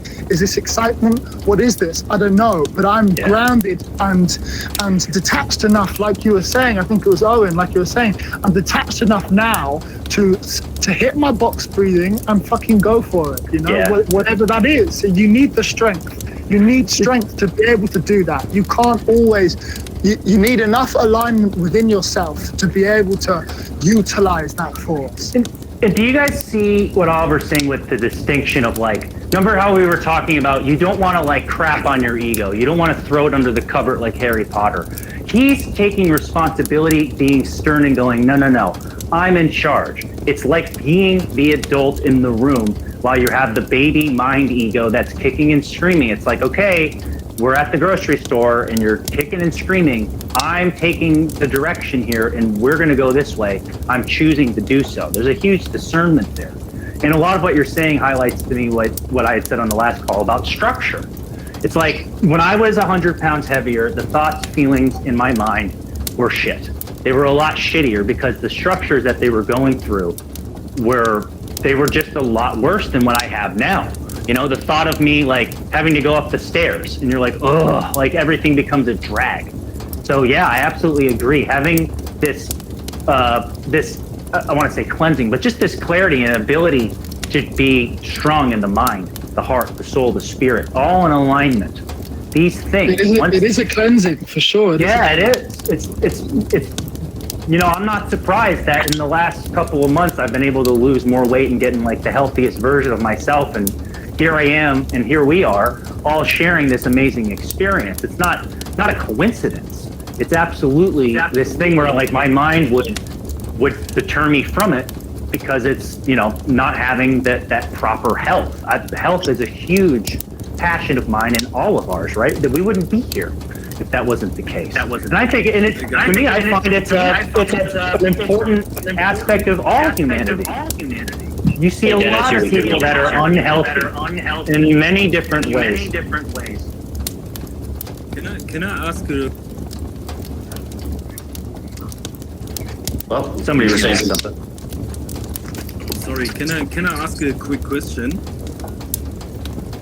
Yeah, absolutely. Yeah, cool. I want to start this 100-day crusade tomorrow, and I got my plan ready, got everything going, but I just don't get like one thing about the plan, how you figure out the weight. Can you help me with that one? So this is a question in regards to the. Sorry, Mike. Somebody has their. His is really going back. Just to give it very clear, so you can see, for example, and the reason why I do it this way is because we're going to use common sense. You know, like sometimes we forget because we're just so itemized. That's why, yes, I tend to make fun of MyFitnessPal quite often, as you can see. But it's because what it does is it nukes intuition. So when I say fill between 5 to 8 reps, let's say you were to go into your first set and get 10 reps. What does that mean we need to do with that weight? We have to bump it up because we kind of went on the outside of that. You still take every set to a complete failure because that way you know how strong you actually are. But if you're failing at 11 reps and it says to fail between 5 and 8, you have to go up in weight. If you were to fail at 3 reps, probably a good idea to decide, you know something, I should probably drop the ego a little bit. You know, by the way, pun intended. But my point in saying that is legitimately, like, that means you just move up the weight. So that's how you kind of dictate the weight you're at. It's going to be a working period in the beginning, but it's all going to work because your body's going to be having stimulus that it has not felt before. So you're still growing the wall and you're running at the same time. So, just for my understanding, so probably like the first 2 or 3 weeks, it's an ongoing process. For example, tomorrow I got the leg day, and so what you're saying is I should do a rep and see like, okay, I can do I don't know, 12 repetitions. You told me to do like between 3 or 4. So should I do it again till I get this 3 to 4 repetition, or should I enhance the weight next week? No, if I were you, by the way, you move your yeah, there you go. Every time you're done, you're gonna have to do that because the echo's crazy. But what you want to do at that point is then move up the weight. Let's say you were to get 8 instead of the 4. It's okay. That means just next week you know that you're a lot stronger than you realize. You get what I mean? So don't complicate it. It's not like, what's great about the whole process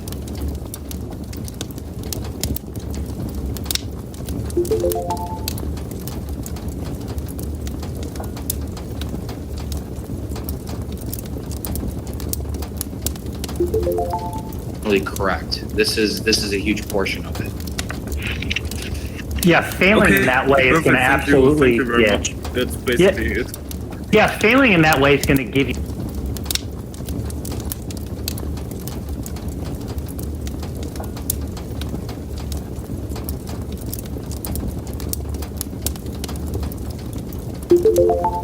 Tool to create and use it, and like we integrate it into our creative process, right? A lot of people don't want to use failure. They want to avoid failure. They got to be perfect. There's plenty of people with that limiting belief, and it's stemming from them just not having that ability to just live free and to live their authentic nature. You know, it's, you know, you go in, Dennis, and you don't get the outcomes you want. That's great. That's actually a really good thing if you allow it to be. Not that you want to live in that space all the time and chronically live in failure, but we use failure when you're in failure to step out of failure and into success. It's like a precursor. You know, these children that we keep using this analogy because we can keep using it like a well. Children keep falling on their face, falling on their face, falling on their face when they're learning how to walk. They don't take it personally. It's all structural. It's all structural. So you're able to use that structure and funnel it to what you want to create. So in this case, for us, failure, we even go to, it's funny that we even go to failure within this work, right? With lifting weights. Because guess what? It's a great analogy. When you go to failure, what happens? You get growth. You get growth in your muscles. If I just say, I'm just going to keep using 10 to 12 reps of the same weight, which I have done in the past, I have had this aspect of me to be like, you know what? I'm going to use 20-pound weights until I can juggle them. But at least I had the intention, I wanted to freaking juggle them. Like literally. You know, I didn't get to there, but maybe I will. But yeah, using it to failure, use failure to your advantage. Use it as an imaginative, creative, divine soul and being. Because what most people do in life, they use failure as a meaning to show their incompleteness. But as we've already established, you're not incomplete. It's an illusion. It's just your ego looking to figure out how it is. I've used the analogy before. I'll use it again. Your ego will choose knowing how it is versus breathing. It will die for the sake of knowing how it is. You're on another planet. How is it here? I take off my suit. Oh, you're dead. So use failure as something to really empower you because you're going to fail. We're all human. It's absolutely a part of our design to fail. We're imperfectly, perfectly divine beings. Divine spirit having the human experience, and it's all great. It's all good. It's beautiful. If you choose to use it that way. I love that. I love that. Thanks, guys. See you tomorrow. Game time, man. I'm pumped to see. By the way, did you send your tuck in, bro? Did you do the push-ups? You know, tucked in. You don't have to do the tank, I guess. It's a Sunday, you know. But Yeah, the tank. I already did it. Yes, yeah. Amazing. I didn't have any tank top when I did it already at the first day. No, dude, all good, bro. All good. You're the man. We keep going, but yeah, tomorrow I'm gonna stop doing the days. Really fun for this. Absolutely, dude. Yeah. And listen, you have us to ask questions too, man. Mind you, you know, the motivation's important, but you know, we also want to be tacticians in that way, where if we decide to do something, we knock it out the park, and that's what the 100 days teaches you. And once you get really good at one thing, you'll be surprised at how easy it is to get good at just about anything else you care to be good at. I mean, what did Bruce Lee say? You know, I'm more afraid of the man who knows how to use the same kick 1,000 times or 10,000 times than the guy who learned a different 10,000, whatever it is, and 10,000 kicks one time. And what I also love about the 100 days is it sets up a structure of a deadline. You know, as humans, we can use our imagination as a very powerful tool. We can do whatever we want with it. Actually, I'll share this quick little lovely, amazing case study. I got it from a podcast. Don't quote me on if it's actually true. I definitely subscribe to it. They took 3 groups of people and they said, okay, look, we're all going to shoot free throws, day 1 to day 60. And group 1, they said, okay, we want you to practice like 5 days a week, 10, 15, 20 minutes, whatever you want to do. Just make sure that you're getting your work in and you're shooting those free throws. So they came back and they shot like 15, 16%. It's like, great. If I told you could improve on something you'd love to do in 2 months, 15%, you take it. Be like, that's great. I would love those results. That's a pretty darn good outcome. Second group, they said, don't even look at a basketball. Just show up day 60. and let's see what you do. They pushed. It was like little worse, a little better. Didn't matter. It was 0. The third group, they said, we just want you, and this is what Oliver was pointing to, we really want you to believe and feel and visualize that you're shooting a ball into a hoop and getting it in from the free throw line. So you're not going to shoot a basketball either. You're going to visualize it, but really, really lock that in. They improved about 13%. So just the ability of our imagination is wild. It's an amazing thing. And I love this idea of using deadlines. Just set a deadline for yourself. And Uncle Rami said 100 days. This is what we got, a 100-day deadline to get this in, get this locked in. Whether you get that outcome or not, it's obviously you want it, but it's at some level it's irrelevant because you can just set a new deadline. It's why I love ascribing to premises. If you ascribe to beliefs, then you get stuck in those beliefs because when beliefs get challenged, it feels like a knife's getting put in you. You see that all the time in life. People are always ascribed to beliefs and they distance themselves from each other and attack each other. If you're like a scientist and you go, hey, I'm going to work with this working premise that I'm going to get this body I want in 100 days, if it's a crappy premise, throw it out. You don't have to live in it. You can absolutely just use it and lose it. Use it and lose it. Use it and lose it. Use whatever works for you that's true for you to create what you want to create. Use your imagination, get wild, get chaotic with it, and just be in the curious and wonder. These children that I've observed, that's what they do all day. They get up, they're literally ready to go. And all they do is play. They just get up, they're ready to go.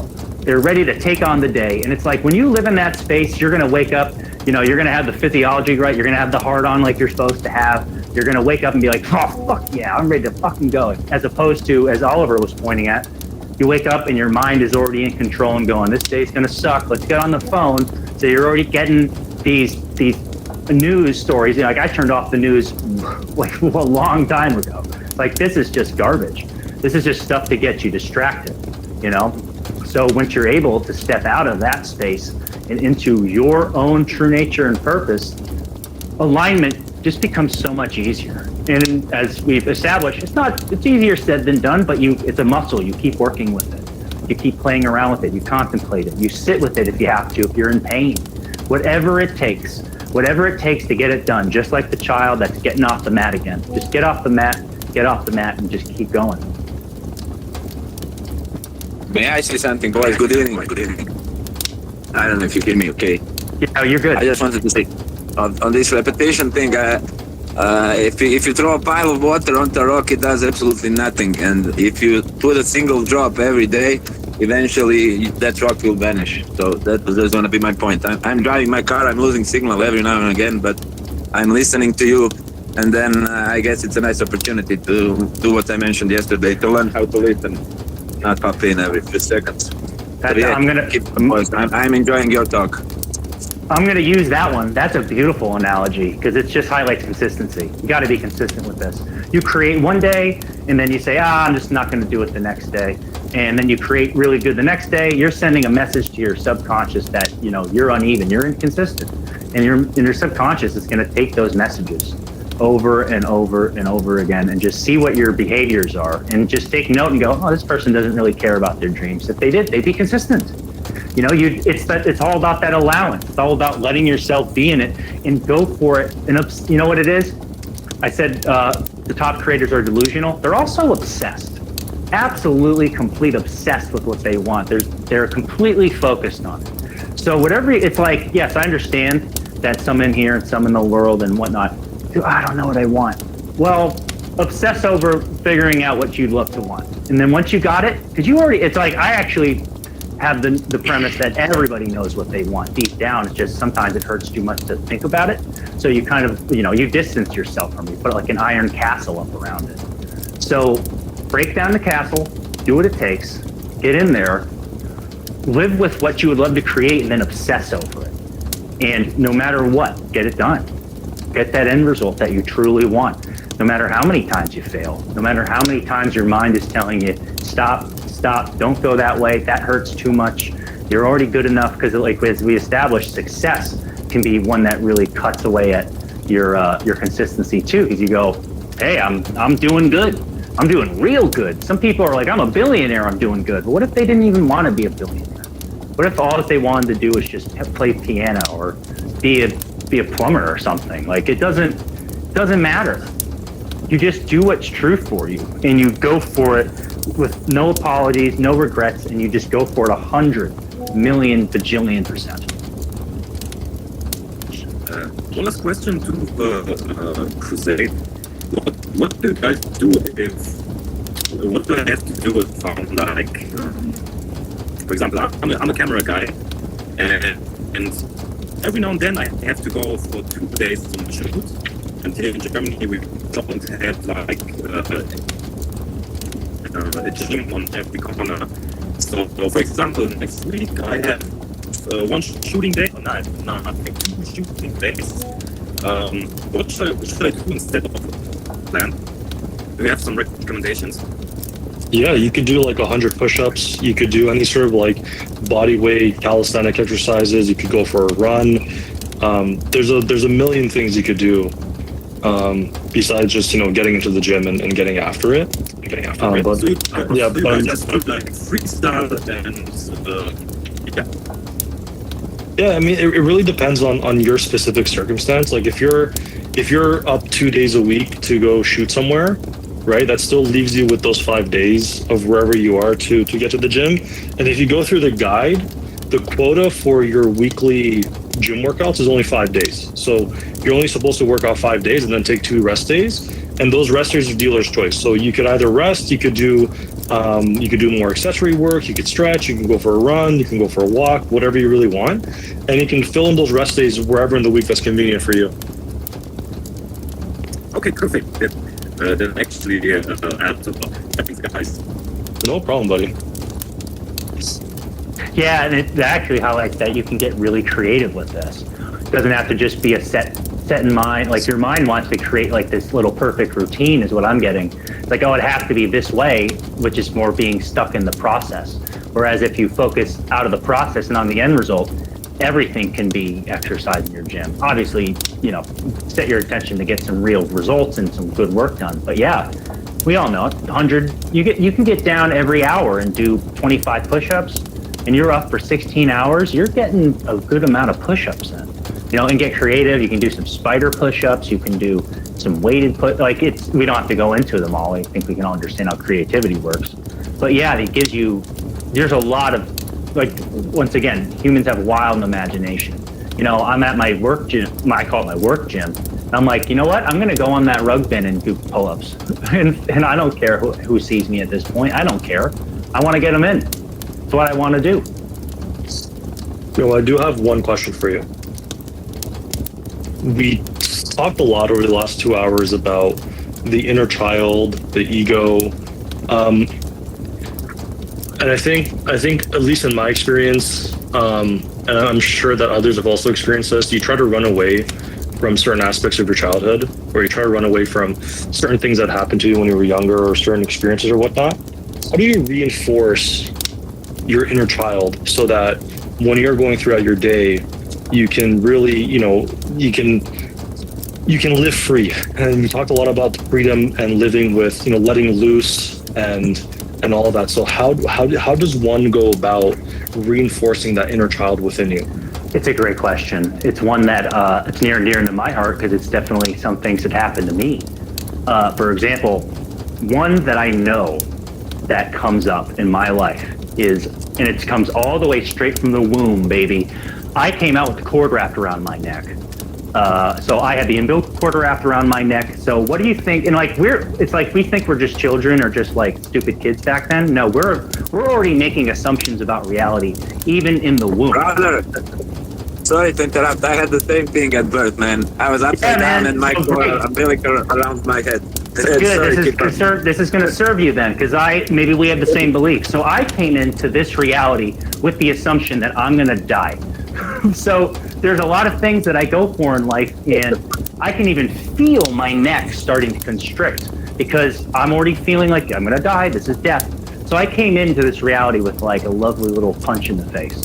So what I get on this, and let's just take another example of like maybe it's a 5-year-old thing. Like you see that's the wound, that's the trauma that's coming through. What you really want to do is be with that child, that version of yourself, that part of yourself. So allow me to be really vulnerable here. One thing that happened in my life is my sister passed away completely suddenly last year. Just out of nowhere. We have a huge family. She's one of the most innocent, nicest people. She left behind a 2-year-old daughter, my niece, that I've learned so much from. And obviously that's extremely painful. And it's just like one of those things, you don't know what the heck is going on. But, you know, in this point in time, I have a much better understanding. But there's still parts of me that really can get wounded and just feel the pain. And for a while, I'm like, what is this part of me? And I realize it's the child in me who doesn't understand why my sister's gone. So what I do is I sit with that child and I console that child. I can talk to that child, journal with that part of myself. Because human beings have such a crazy view of reality where we live in the present that we don't realize that everything in all time and space is all happening at once. So those parts of yourself are still there, like live, sentient, there. So you can actually, like, if you want, this is how powerful our imagination is, set the intention to go back in time, visualize it, and go talk to that child and tell them what's going on and be honest, be forthcoming, and be loving, and hug that fucking child. Hug them, because they need it. They really do. And I've done that plenty of times with a lot of traumas in my life, and I promise you, it does help. It does serve you to do that. It's one of those things that sounds kind of like new age and weird, but actually it's quantum physics, baby. Like, that's really what it is. So yeah, that's what you want to do. You got it's like, yeah, once again, it's integrating the ego. It's integrating wholeness, like allowing everything to be like imagine if I was not into this space and my sister passed away, I'd be devastated. I would be circling the drain. Who knows where I'd be? But because I've gotten a lot of great teachings in life and I have the awareness to see it, I allow it all to be. And I've seen the synchronicity and understanding. It's like, for example, a lot of my family members have completely upgraded. They went from like pretty average stale lives to now they're living a lot closer to their true nature and purpose. And it's so beautiful to see. And it's all just a matter of focus and intention and how you want to see it. Like when my sister passed, I'm at work and I have to drive through the summer of freaking Cape Cod, Massachusetts. It's party time, tourist central. So I'm just trying to go down the busiest street, like clenched, like I'm sweating. It's hot. I'm like every worst thing imaginable going through my head. And I'm thinking I'm just going to be alone. My mom's going to be there alone. It's just going to be like a nightmare. And the first thing I see is that my dad has 10 brothers and sisters, and half of them live on Cape. Most of them were there already, and it just set the tone for me to go, it's going to be okay. This is going to be okay. We have family, we have a strong family, and we're all going to support each other. If you can keep that intention in life, you're going to be able to prosper and flourish and thrive. Because yeah, it really does suck to lose a family member in a way that you're like, what the fuck? But it's not going to be something that's forever. It's not going to be something that is like, it's not a punishment. It's not this terrible thing. It can be an extremely it's like a heart-wrenching and heart-opening experience all at the same time. And when you allow everything to be that way, reality starts to really not make sense, but also make sense. Do you get what I mean? Like it's absolutely like, you let it all be there. And I know my sister's doing a lot of great stuff behind the scenes. I allow it to be. I choose it, I choose to see that. You want to live in a world where it's like, nah, there's no, like, this is it. This is the only thing. Okay, well, you're spitting in the face of like every spiritual modality for centuries. You're spitting in the face of like dimensions and all, like we just live in the third dimension. Human beings are very limited. But like, as we said, we're spirit living a human experience. So we're still limited. And a lot of people like to live in that limitation. And a lot of people like to try to drag you into their limitation so they're not alone in that. And I've been able to set intentions to put boundaries up and say, nah, fuck that. We live in a very special, divine place if you choose to see it.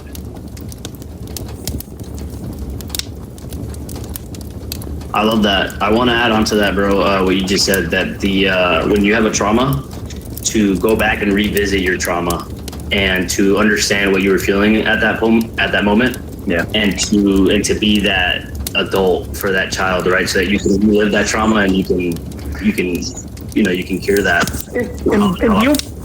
sorry to interrupt, but you'll be amazed on how much a lot of the shit that you're dealing with resolves because you just weren't dealing with that trauma. That trauma was just screaming like, please come and look at me, please come and sit with me. And you're just avoiding it. But once you stop avoiding it, you stop running and you sit with it, that a lot of the problems that you were having in life, they can resolve pretty darn quickly because you realize that they were just coming from within you. They weren't coming from outside of you. They were coming from within. It was just the way that you were seeing it, and now you're attracting that thing into you from the outside world. It's like the inner world is the outer world. It's just a reflection of what's going on for you inside. You know, I'll see this at work. You know, I'll have the worst truck I've ever seen come in. And sometimes in my life, I was kicking the fucking boxes and like, fuck this sucks. What is going on here? And then there's other days where I'm having a blast. I'm like Woody coming out of the box, like, hey, I'm the sheriff and I'm kicking ass. And it's just all a matter of your focus and where you want to place your attention on. I like that. I think it's important I'll add one more thing and I'm heading out, but I think it's really important for you for all of us to go back and to sit down with those experiences so that you can leave the past in the past, right? You got to leave those emotions that are lingering or that energy, whether it's, you know, negative or maybe it's, you know, it's making you sad, whatever it is. You got to sit down with it so that you can understand what you felt in that moment and you can really look at it from the outside and let it go. So that's really good. I'll catch you guys later. It was great talking to you guys. I gotta go.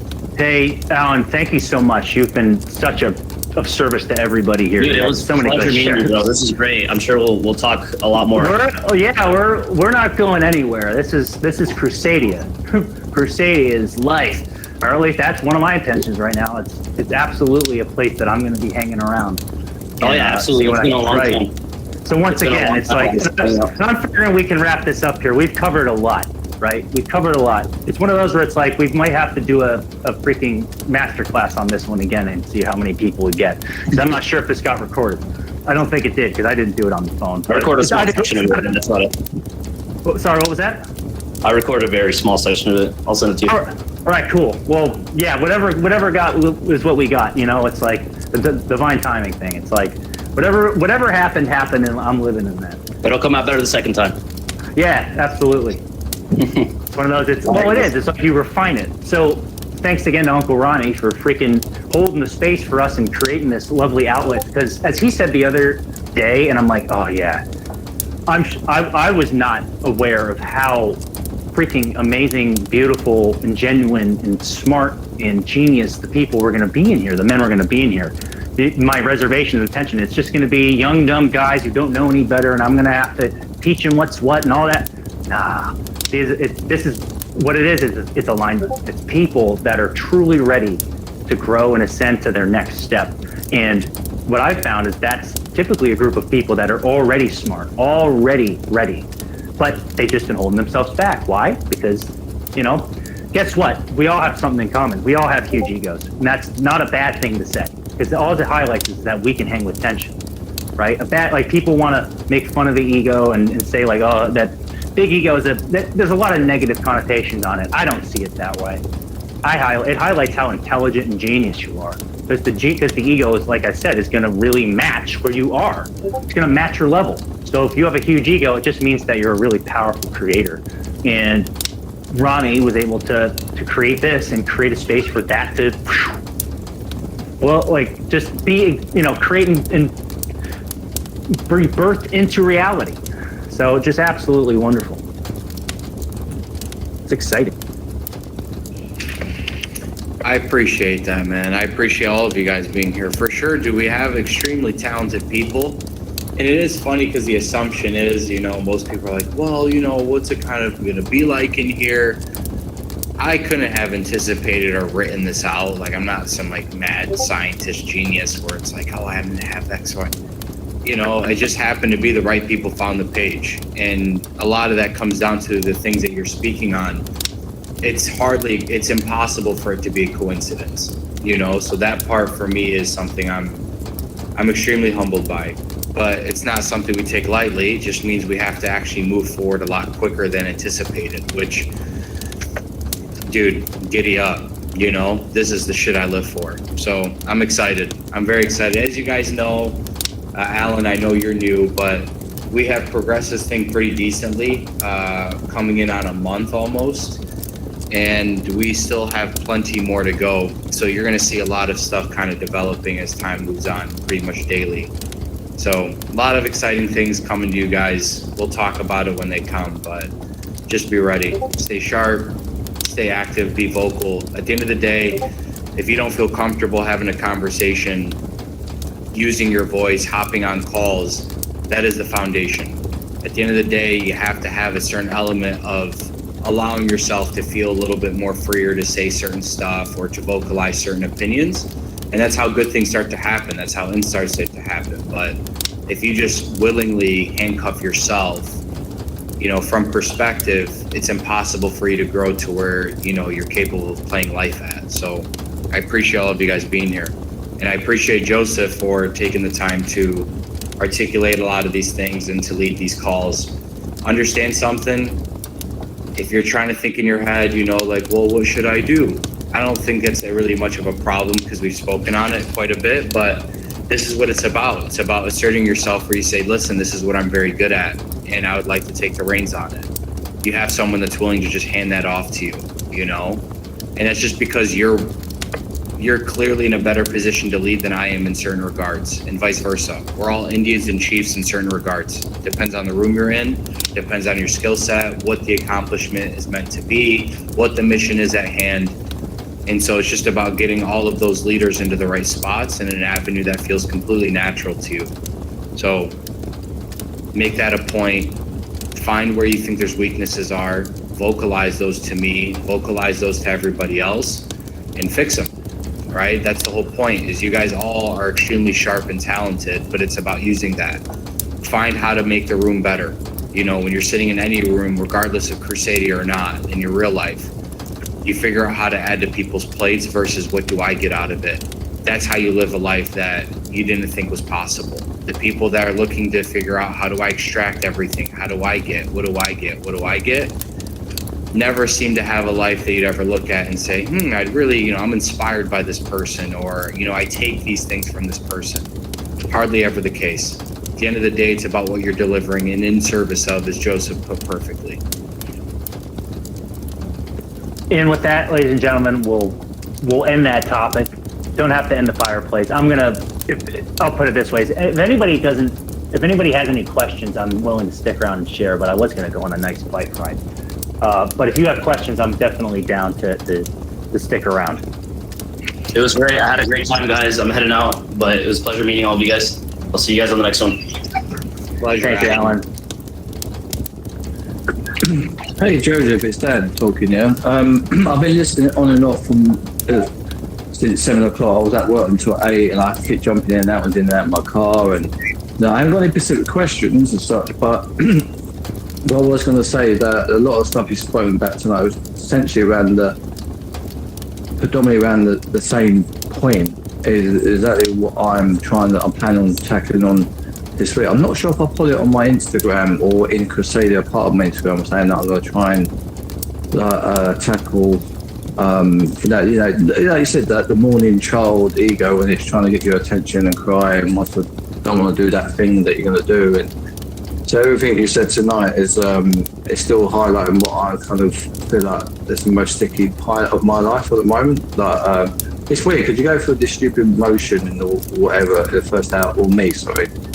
And then, well, there's actually a couple of things actually. The first is the morning, you know, like the mind's trying to talk you out of doing stuff, or you don't have to do this today, or you feel a bit shitty. But I realised when you just mentioned just recently about when you had trauma from when you're a child, that can get you twisted into that kind of feeling, something you don't want to do, or your body or your ego's trying to make you sit in a comfortable space, and that all kind of intertwines. So that I'm trying to make a point now. I'm just saying that hearing all the different points, and I've jumped in at certain points, and obviously it must be the right points for me to listen to. It makes a lot of sense, and I'm going to try and apply a lot of these things. I'm already applying it, but how I don't know if I said to you before last week when you was on the Fireplace last week, or you've listened to been part of any live calls recently, and I think I said it last night, that the way I deal with it at the moment, it's just like that.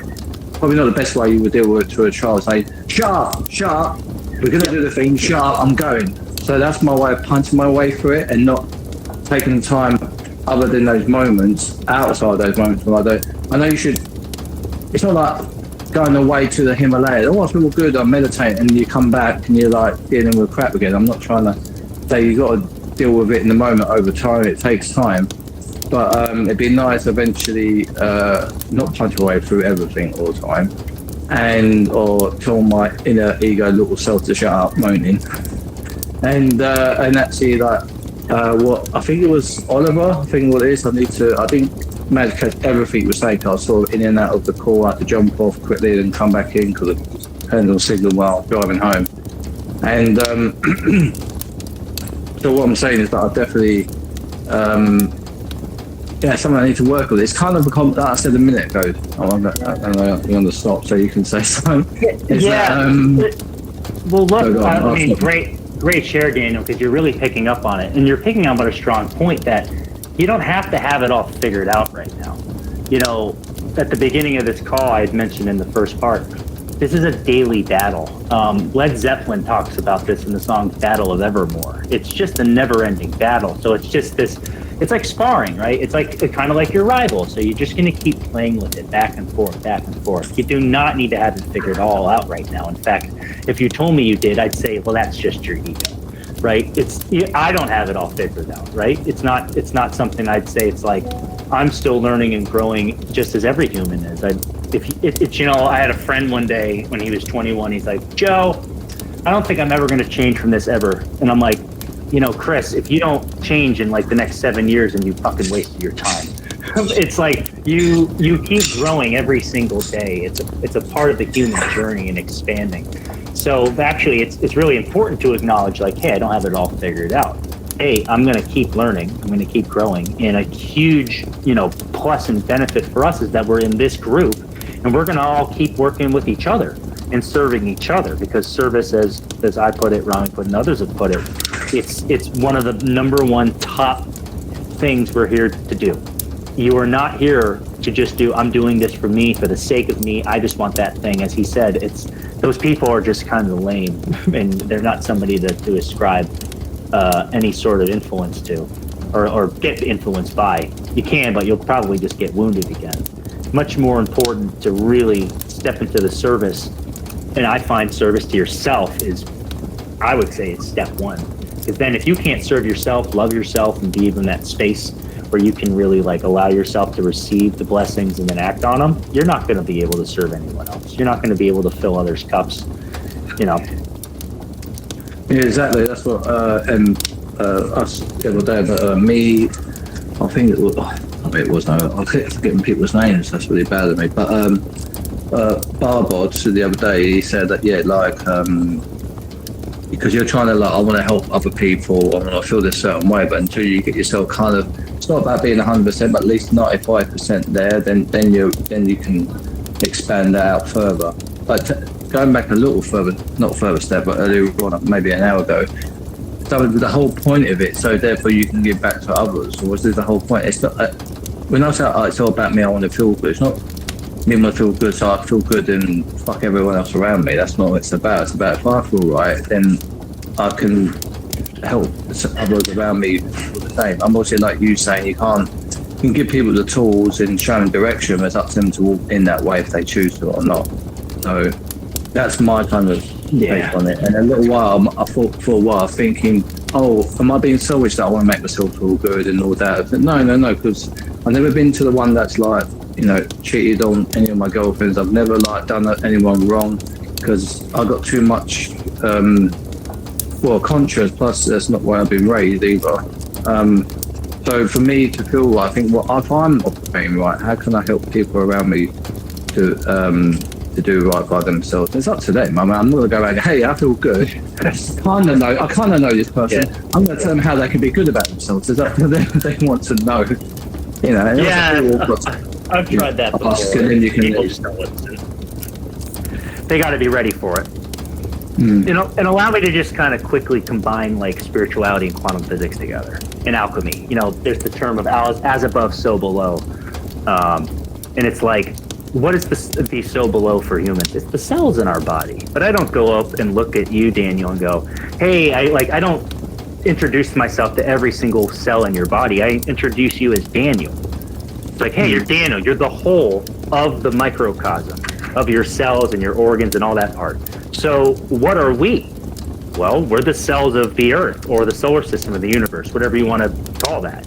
So when you think of it that way, if I'm looking at you as Daniel, we're all actually one whole synergistic system. You're looking at yourself when you see someone else.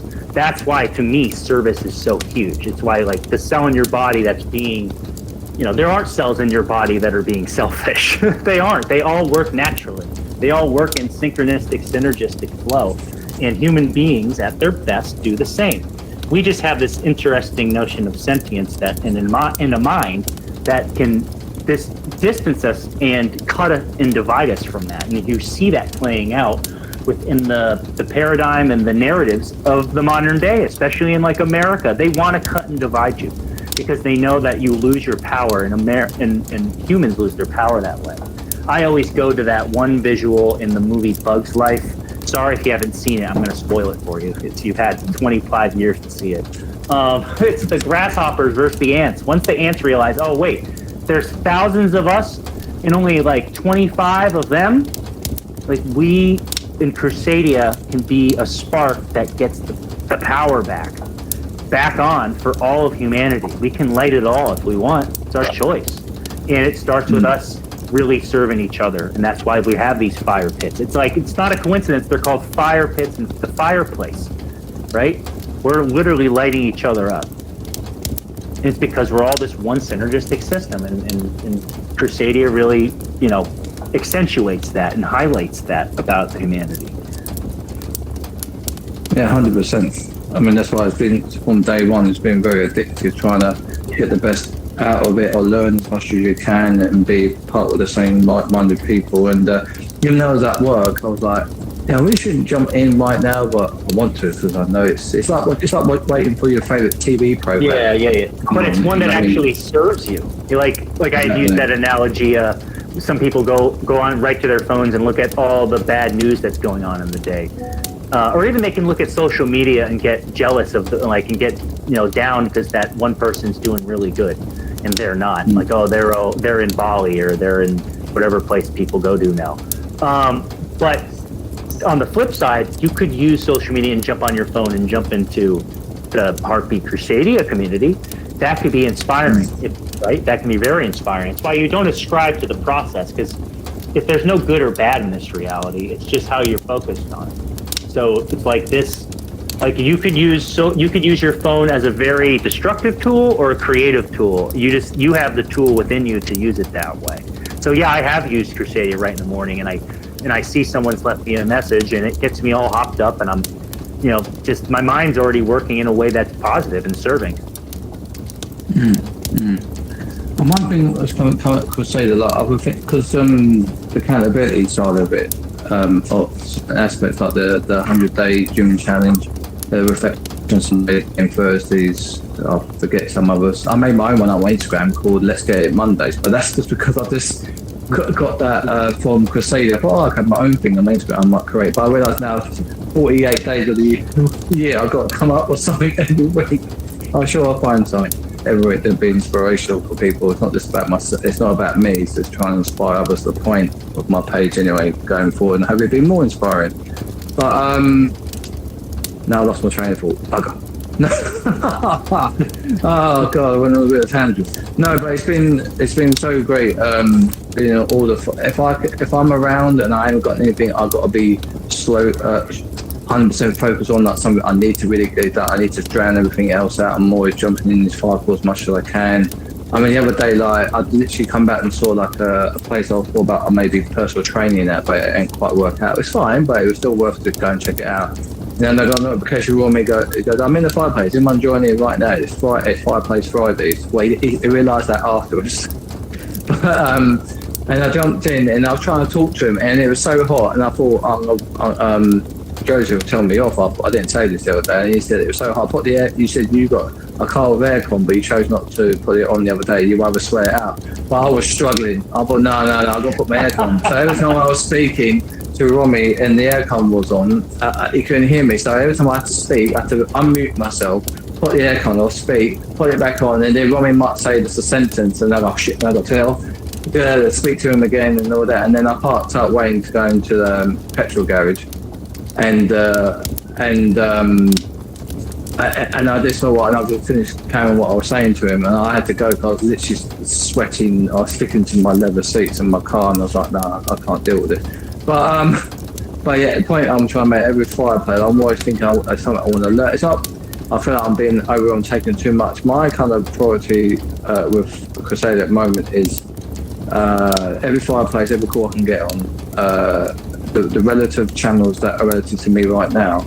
And the other one that probably will gravitate towards later is just you can't be everywhere and everywhere. I'm just sort of ones that I'm more resonate with. As much as like, oh, am I missing out on something here, I'm missing something out there. But point being, I can't believe it's been a month already and how fast it's gone. And your talk tonight has been absolutely something I need to hear again. And it's even doing Crusadia every day, doing a Fireplace, checking in your workout, whatever it is.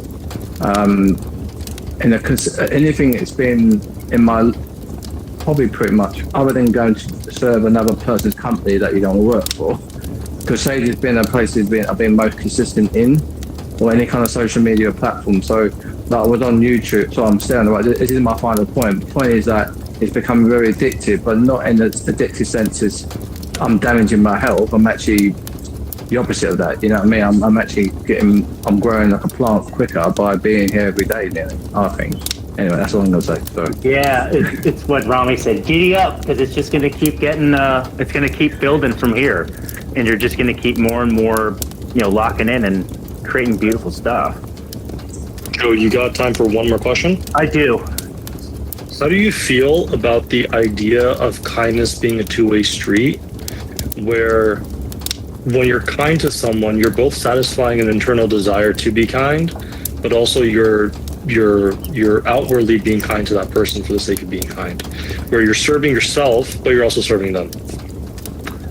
So what comes up is obvious. It's ego. You're stuck in the ego with that one because it's feeling. You're like, I'm feeling the kindness. It's like kindness doesn't have to be forced. I'll use this example of gratefulness. People like, oh, you have to use gratefulness.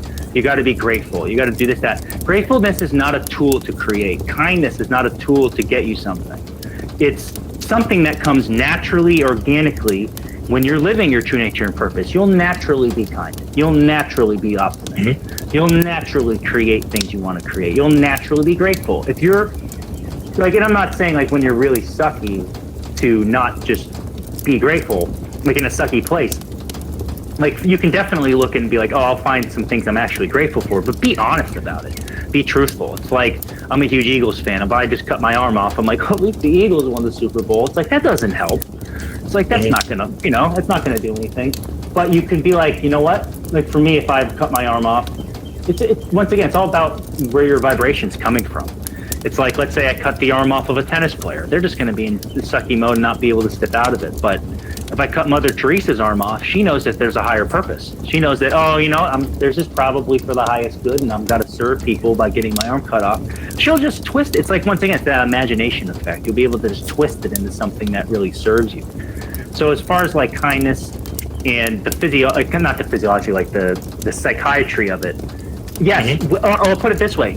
Human beings do use each other. And I use that word neutrally. It's not like it's a bad thing or a good thing, but for love, you need to be, to love something, you need to receive the love. Like you love somebody so you can receive the love.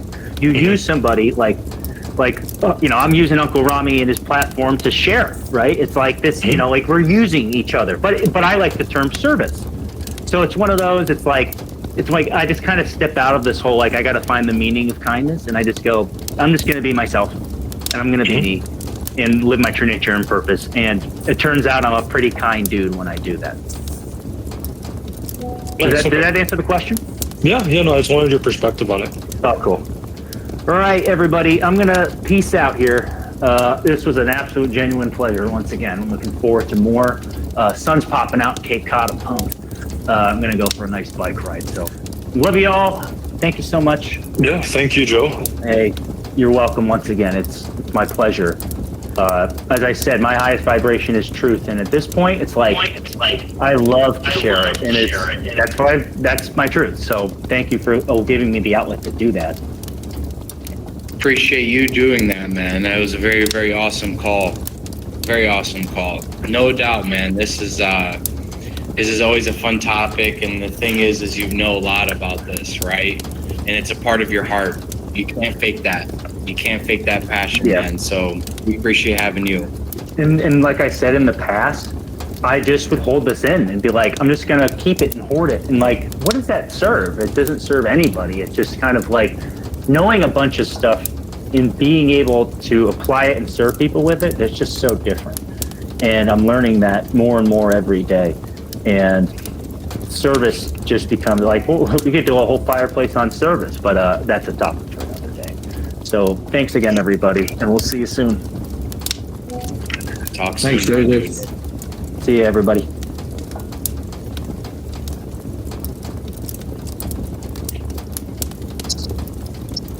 By the way, I great. could stick on to have people. Yeah, absolutely. He's the man. He's the man. We talked. He's the fucking guy, dude. Yeah, man.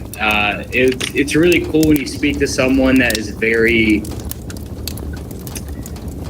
It's just, you can tell this is such a big part of his heart, and he knows it. Like, he's not just passionate about it; he's lived it. You can't fake that. You know, you can't fake that. So that's why I knew, like, his perspective is going to be one that it's so funny because it coincides with everything I say, but like his is coming from a different place and where his kind of started really dialing in, and you know, it's sculpted, you know, it's a sculpted outlook on stuff. Those are things I love to speak on, to be honest with you, but the fact that you guys are loving it for me was just the greatest feeling. Because it's tough, like, you know, like the idea of understanding, like, but I thought like I should remove tension and like I shouldn't have ego, you know, like what he's trying to tell you is like all these ugly parts about yourself that you've been told to fix through self-improvement and cold plunging. Like, and that's what I say things this way and people are like, what's wrong with cold plunging? I'm like, you're not listening to me. That's what you're getting triggered by. You know, the point is like there is no necessarily thing that's like, okay, like now I'll be good and then I'll be good. It's like, no, you have to walk with it all today. You live the life you want to live regardless of where you're at. And I can tell you this, even for me, I purposely didn't leave my hometown for this reason. I wanted all of the tension, all of the distractions, all of the severed relationships while I was doing the same thing in the hometown. I wasn't running or hiding. And it's because it was my way of understanding I need to learn how to live day to day before I have all of the stuff that I care to have. And that's why everything on top of any blessings that come my way, man, it's just fuel to the fire. And I'm so thankful for it. You genuinely feel a different level of thankfulness.